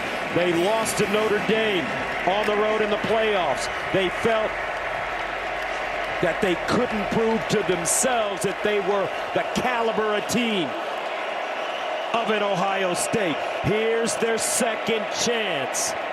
Mendoza rolling, and he gets rid of it. Great defense by the Buckeyes. Sonny Styles, Arvell Reese with pressure.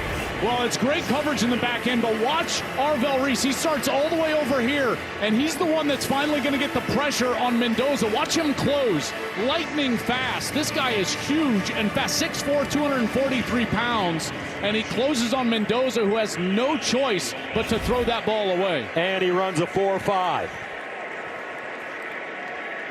Mitch McCarthy sends it away. Ennis has it at the 7, and he's gobbled up quickly. Well done on special teams, Isaiah Jones. Ohio State will be backed up deep, trailing by 3. Our Pacific Life game summary is sponsored by Pacific Life, building confident futures for nearly 160 years. Boy, this Hoosier defense has been absolutely devastating. 5 sacks on Julian Sayin allowed their offense to get its rhythm. Elijah Surratt here in the second half, 17 yards out. They're able to get in the end zone, and a big 4th down stop for that defense on the quarterback sneak. The first 12 games, Ohio State did not trail in the second half. Tonight, they've already spent 12 minutes and 17 seconds behind. These are the first snaps in Julian Sayin's career trailing in the 4th quarter. First down and 10 at the 10-yard line. Jackson with a hole. And he'll pick up 5. Let's go downstairs and check in with Tom. Gus, during that last Buckeye defensive series, the first time all game, Julian Sayin was up off the bench. He was exhorting his offensive linemen, talking to his group of receivers and running backs, trying to make contact with every one of these offensive starters to encourage them. Ryan Day has said all season long, there's a business-like approach. This is the greatest challenge to the Buckeyes' composure at this point. See how they respond. All right, 2nd and 6 at the 14. Jackson again. Bo Jackson. Gains 10 on 2nd and 6, first down, Ohio State. Yeah, he almost popped that. I was just going to say, how many times in this second half have we seen Bo Jackson so close to breaking it? And now look at the company he's joined at Ohio State. True freshman running backs with 1,000+ yards in their season. Robert Smith, Maurice Clarett, J.K. Dobbins, all day J.K., and Travion Henderson. That's quite a list to put your name on. First down and 10 of the 24. Isaiah Weston now. Sayin. Underneath his tight end, Kazmarek. And they'll give him 4. I tell you, this Indiana defense, they are so good in the 2nd level and the 3rd level. The linebackers and the secondary, understanding the schemes that you want to run, the formations that you want to run them out of. They tried to just run a little wheel route, Gus, like slide Carnell Tate on the far side of the field. But Bryant Haynes understands these formations, and they were ready for it. And Sayin had to check the ball down to his tight end. 2nd down and 6 at the 28. West, 2nd man through. Stephen Daly, 1st man to him. Only a 1-yard pickup. You can't expect too many more possessions. You know, the way this game is going, this is a huge 3rd down and 5. A massive 3rd down. And you know you're going to get some sort of simulated pressure, zone pressure from Indiana. The twists up front. This offensive line has got to be great here because you know this pressure is coming after Julian Sayin. Jeremiah Smith, number 4, top of your screen. Tate, 17 bottom. He looks Jeremiah's way. Now over the middle, caught. Beautiful decision by Julian Sayin. C.J. Donaldson snuck his way out of the backfield and picked up the first. They're trying to get a hook here to Jeremiah Smith, but watch the coverage. It's basically triple covered. So Sayen's got to work back left. Tate's triple covered. So he dumps it down to his back, C.J. Donaldson. That's a nice job by that offensive line, giving him time to work through his progression, get to the check down, and Donaldson is able to move the chains. Clock keeps ticking. Sayen. Smith in space. And Smith bottled up and taken down. Fisher in on the tackle. Along with Boykin. They lose 5. You know, as Smith goes across this formation, watch number 4, Aiden Fisher. He's outside before you can even get the wide receiver outside. His recognition of plays is outstanding. That's why they call him the brain of the defense. Hitting that head right there, Aiden Fisher playing a hell of a game. Second down and 15 at the 32.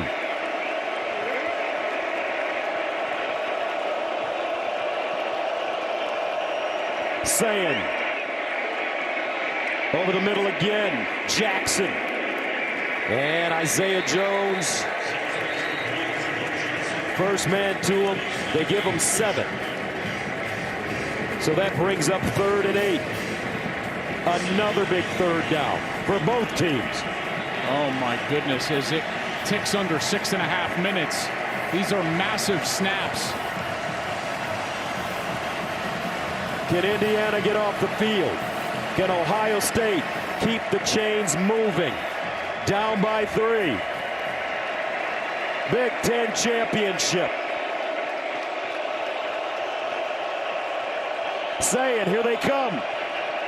Ohio State picks it up. Sayen out of the pocket. On the move. Oh, what a catch. Carnell Tate. First down, Buckeyes.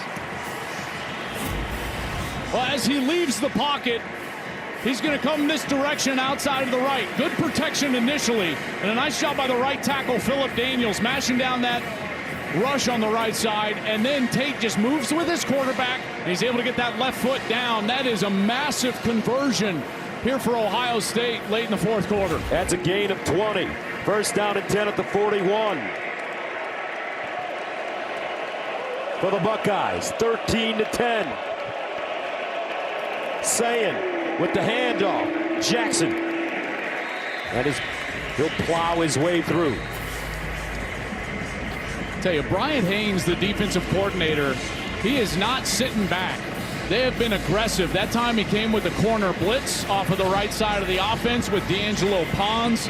Pons was the one that's able to just hit that foot of Bo Jackson and trip him up for only 2 yards. Brian Haynes has been a masterclass tonight in the way that he has mixed up defense and made this difficult on Ohio State and their quarterback. Almost a 6-minute drive for the Buckeyes. Second down and 8. Play fake. Sayen in trouble. And he'll get rid of it. Daly with pressure again. You know, they keep trying to get the ball down the field. And these safeties are playing so deep. But the key to this is that there's not any intermediate zones open because the linebackers are also getting depth.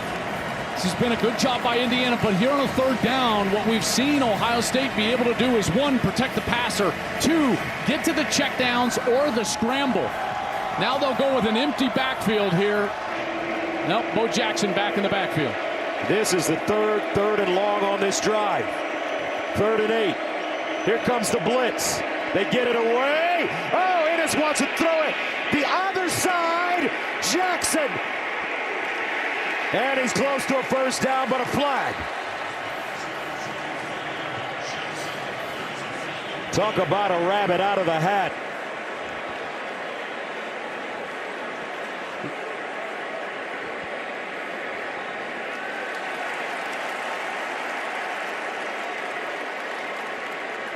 I think they're going to get, I know this will sound weird, but a low block on the defense. That's what I think they're going to call here. Foul. Illegal low block, defense number 6. 15-yard penalty, first down. Mikhail Kamara as he's trying to defend. Once you're out here on the edge, you can't do this to an offensive lineman. Watch, he just goes after the legs immediately. That was the right tackle, Phillip Daniels, and the flags came out immediately. So what looked like a third down stop, 4th and 1, is now an automatic first down. Ohio State clearly in field goal range and inside the red zone. 4:30 and counting. First down and 10 at the Indiana 18. Jackson. Bo Jackson. Determination. He'll get to the 10. He looked like a little bowling ball on that play, didn't he? Spinning around, and we have seen him. Look at Curt Cignetti. He is screaming for a hold. Both of these coaches have been screaming for a hold. But I'll be honest, they haven't called him on either team here. Ryan Day has been asking for the hold as well. They're letting him play inside. Jackson with a nice physical run. Second down and 2 at the 10-yard line. Got single coverage out here to Smith. Jackson the pistol. They give it to him. And he's close to the first. Maybe a yard short.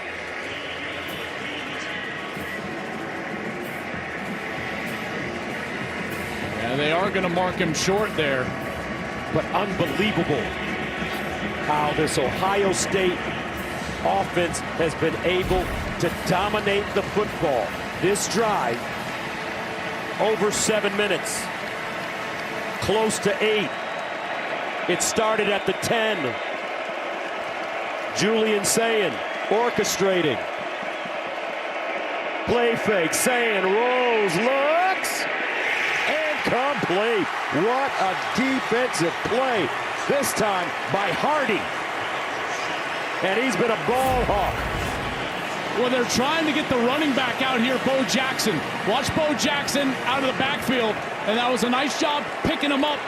That's Caden Turner, number 14, and Hardy up the backside. That was unbelievable coverage. The transfer from Navy goes up and over, blocks that away from Bennett Christian.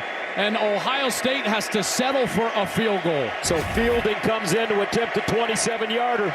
Good from 30 yards already today.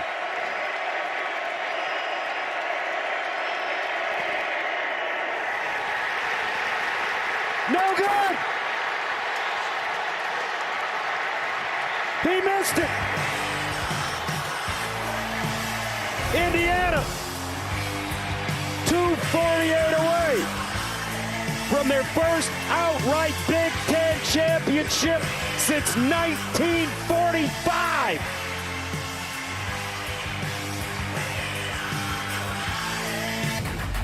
The Big Ten Championship on Fox is sponsored by Pacific Life, building confident futures for nearly 160 years.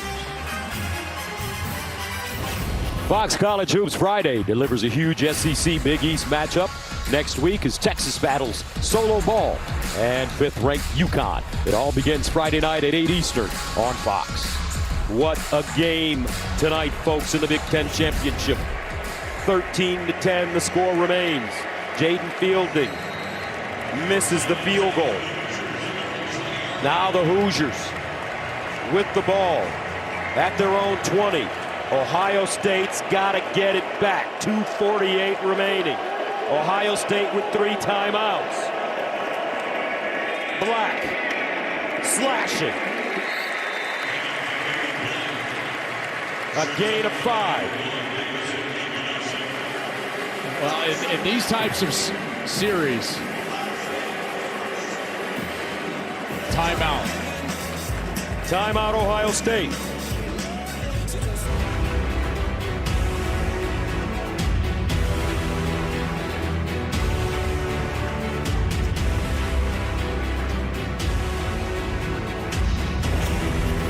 Welcome back to the Big Ten Championship game. 2 minutes and 44 seconds remaining in the fourth quarter. Indiana leads Ohio State 13-10, facing a 2nd down and 5 at their own 25-yard line.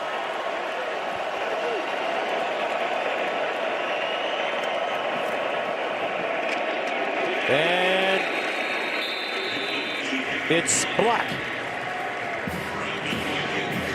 A loss of one. Looks like Mendoza may have thought about pulling that ball out.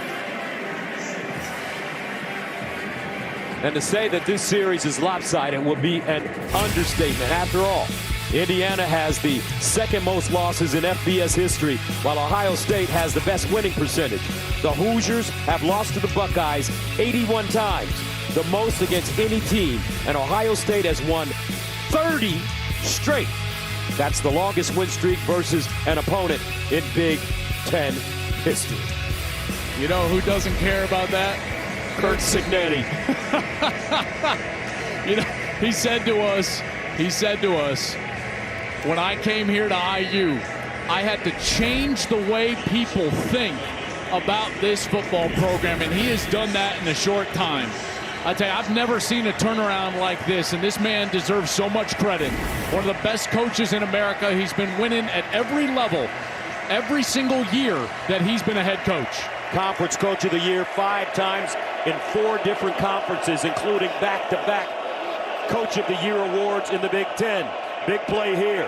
3rd and 6 at the 24. Mendoza.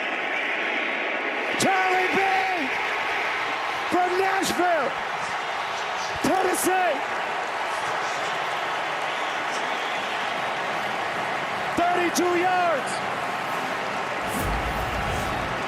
This is an incredible throw, but watch Becker's release against Jermaine Matthews. He gets outside, and then he is able to put him right on his back hip, and the ball is out in front. Becker is so good down the field. He has been outstanding this second half of the year. Great against Penn State. Huge catches down the stretch, and Fernando Mendoza. Gus, maybe another Heisman moment. 33 yards. 13 to 10. 2-minute timeout. Indiana can smell the promised land.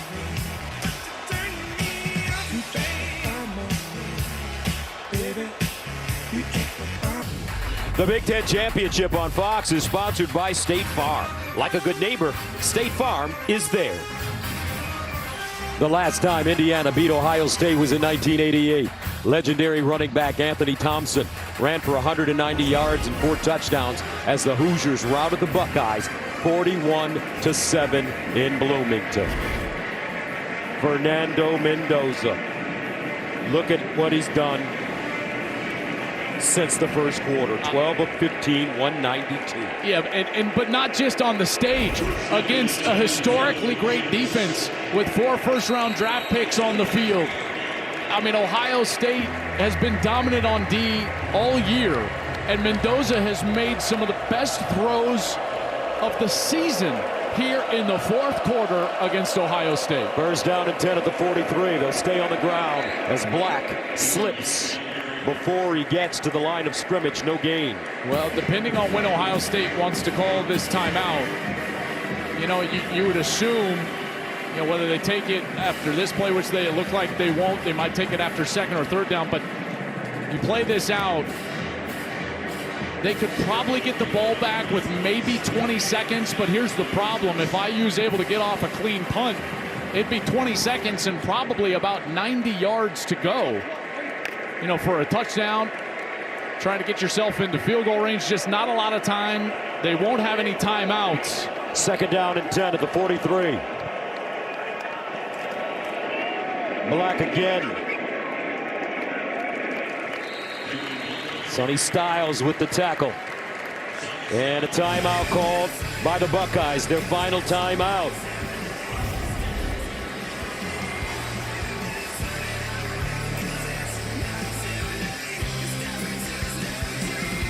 .110 remaining in the 4th. Indiana up by 3. 3rd down and 7 for the Hoosiers. At the Ohio State 40-yard line. Can Julian Sayin get another shot at it?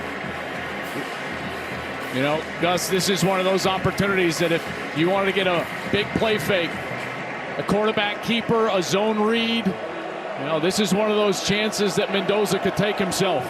3rd down and 7. Surratt in motion. They stay on the ground with Black.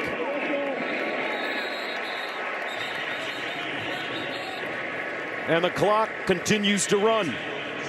Well, we talked about the red zone was going to be the difference in the game, and it certainly has been here in the fourth quarter. Ohio State in the second half, 2 deep red zone possessions. One, they go for it on fourth, can't get it after review. Then they settle for a field goal on 4th and 1. 4 possessions in the red zone, only 1 touchdown, 1 of 2 on field goals. And of course, Jaden Fielding missed those giant kicks against Michigan last year. They lose that ball game by 3. Sayin in the offense just unable to convert on those red zone possessions. Give a lot of credit to that Indiana defense and Curt Cignetti. And now, after this punt, you're looking at about, 18, 19 seconds that Ohio State will have. With no timeouts. Try to get down the field. I think about those short yardage situations for Ohio State. And they've struggled with that. They struggled last week against Michigan. They struggled here tonight. Not going for it on 4th down and trying to kick the field goal. They failed on the 4th down on the QB sneak. Remember last year, late in the season, Gus, one of the things that they were great at was short yardage conversion. And the reason was because they had a big, athletic, running quarterback in Will Howard. They don't have that this year. It's a drop-back style game with Julian Sayin. That puts a lot of pressure on the offensive line in the run game, and they've been unable to convert those situations. And now find themselves down 3. But really the praise needs to go to the Indiana side. Like, that defense has been unbelievable tonight. Mitch McCarthy will punt it away from the 47. Ennis is deep. End over end. And Ennis has it at the 13. So, with 18 seconds left and no timeouts, trailing by 3. Ohio State comes back on the field. This Indiana defense today has been excellent. But remember, the Buckeyes still have Carnell Tate and Jeremiah Smith. Now, even though Fielding missed that short kick, in warm-ups he had distance from about 59-60. They would need to get the ball to about the 42-41 yard line. They got a lot of distance to make up. So they need about 50 yards. Smith in motion. Sayin moves around, dumps it down, and out of bounds goes Donaldson. With 13 seconds to play. Well, now these DBs for Indiana, you just have got to be deeper than the deepest.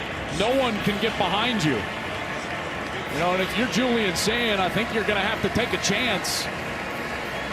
Probably down the seam, because it's heavy outside leverage for these defensive backs, trying to keep them away from the sideline, in particular deep down the field. There you see the prevent. Only 3 pass rushers. Sayin steps up, winds up.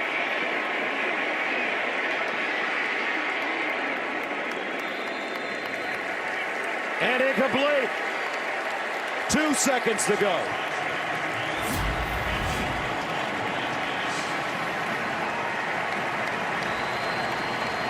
Brandon Ennis was trying to dive for this one late, but you can see clearly hits the ground. And Indiana Hoosiers, they can smell it now. 2 seconds away from their first outright Big Ten championship since 1945. Curt Cignetti, only his 2nd year.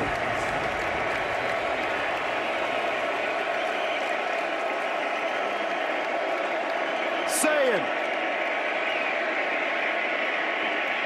lets it go.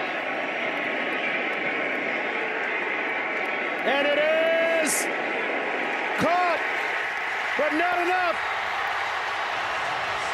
Curt Cignetti does it in 2 years. The Indiana Hoosiers are champions of the Big Ten.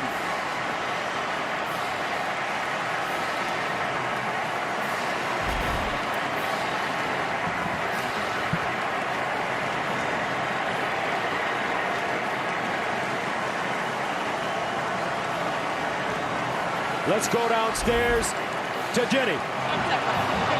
Fernando, congratulations. Indiana, the Big Ten champs. How does that sound? It sounds so beautiful. I want to give all the glory to God. We were never supposed to be in this position, but by the glory of God, the great coaches, great teammates, everyone we have around us, we were able to pull this off. Whoever thought the Hoosiers would be here, but now the Hoosiers are flipping champs. Let's go! You guys call yourself a bunch of misfits who found the right home at Indiana. Why was this the right place for this group? It's the right place. We're process-oriented. We're going day by day. Whether it's the offensive line, the defense, the coaches, special teams, we're all process-oriented to one goal. That's our thing, is we're brothers. We can drag teams into the deep end because we know that we're going to stick together and we're the strongest glue ever. Tell me about finding Charlie Becker, 3rd down, 2 minutes to go. We talk about Heisman moments, but take me through that one. Man, what an incredible, Charlie's been, but he's been every single day in summer. We were always throw before practice, before at 7 a.m. on Sundays, doing spots, doing routes, and now you see it to come to fruition. He's my roommate, couldn't be happy for such a young man as well as our defense playing lights out, and well, everybody just, what an incredible moment. Congratulations, enjoy it. Thank you so much, God bless, go Hoosiers. Let's send it over to Tom Rinaldi. Jenny, thank you very much. Charlie Becker just handed that hat, proudly putting it on. What did this group of young men know that no one else seemed to? You know, it all started from the summer workouts when we all came together and we had a brotherhood. You know, we're all really close, and that's what creates a good culture and a good team. It's what the coaches came in here and did. They created a great culture, and you know, we were so blessed to be able to come out here, and all glory to God. You know, without him, none of this would be possible, so all glory to him. How would you describe the connection you share with and the leadership of your quarterback? As soon as Fernando got here, me and his brother, we've been roommates since our freshman year when we first got here. So as soon as his brother got here, you know, we were already super close, and every single spring at 5:30, 6 in the morning, we would go to the indoor, work on that connection, and it's amazing to see it pay off. A message to America about your coach, Coach Signetti. The Hoosiers are real, and we're here. You can't say it any better than that. Congratulations. Enjoy with your teammates, Sean. Thank you so much. All right, Fernando Mendoza leads his team to the Big Ten championship, the top seed in the college football playoffs. And folks, give him the Heisman Trophy now. We'll be back after this short message with Rob Stone and the guys from right here at Lucas Oil Stadium with complete post-game coverage, including the Big Ten Championship Trophy presentation. This one for the ages.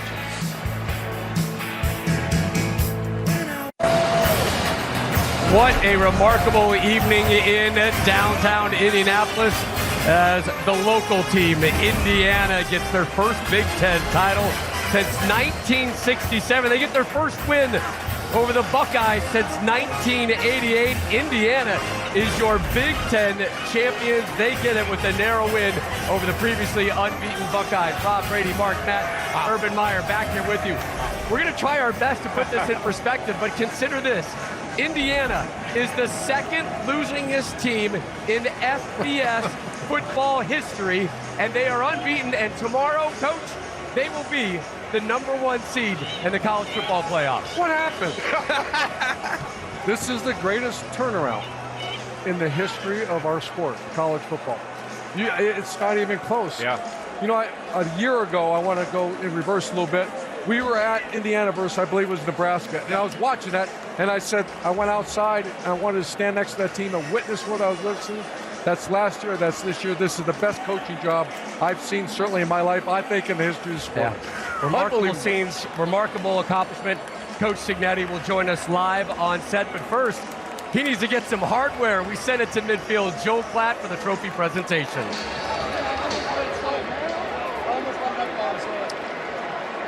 Thank you, Rob. Well, Hoosier fans, what do you think now?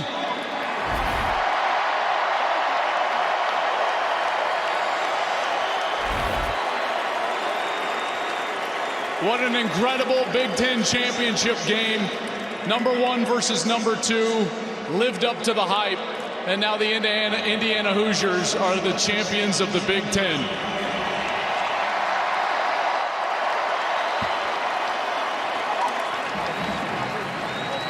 I want to thank Discover for being tonight's presenting sponsor of the Big Ten Championship game. From Discover, the president, Matt Cooper. Matt, thank you very much. To present tonight's trophy, the commissioner of the Big Ten, Tony Petitti, to the head coach, Curt Cignetti, of the 2025 Big Ten champion Indiana Hoosiers.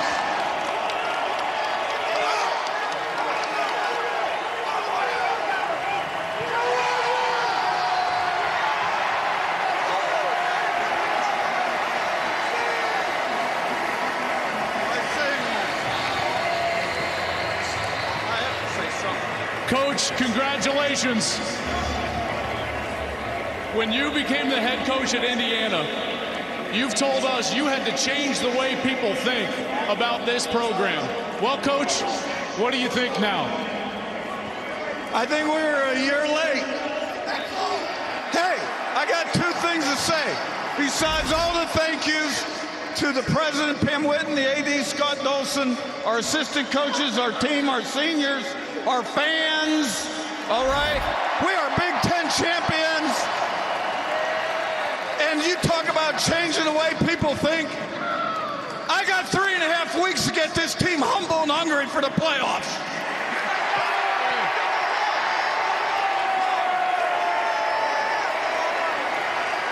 Speaking of those playoffs, Coach, tonight you beat the #1 team in the country, which means tomorrow, for the first time in this program's history, Indiana will be the #1 team in the country.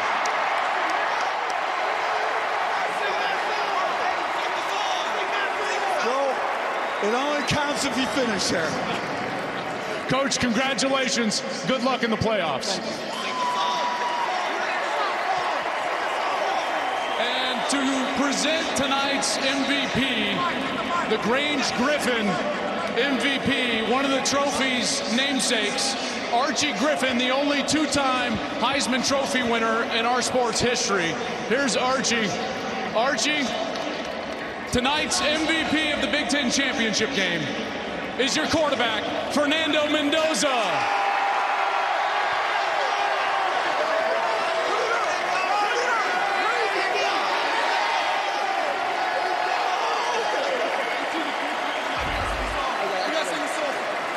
Fernando, you've had some incredible moments this year. Big throws at Oregon, Iowa, Penn State, but maybe none bigger than that ball down the right side to Charlie Becker tonight. Take us through it. It was a phenomenal play. First of all, I want to give all the glory to God. I wouldn't be in this position without the fantastic support of our coaches, teammates, and just the Indiana brotherhood in general. I want to give the mic to Aiden Fisher. Hold on, real quick. I got one more. Hold on, Aiden. You got to hold on real quick. Because we got something else that's about to happen in the next couple of days, Fernando.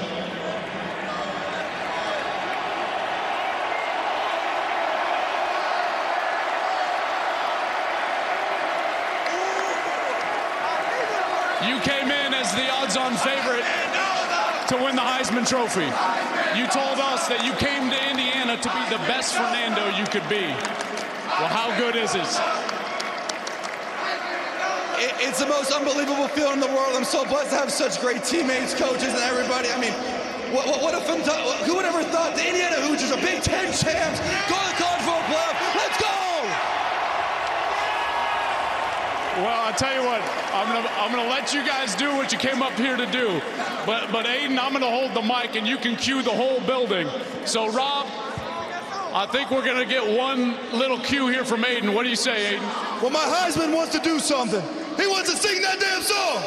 I said a one, a two, you know what to do. Indiana. Rob Stone.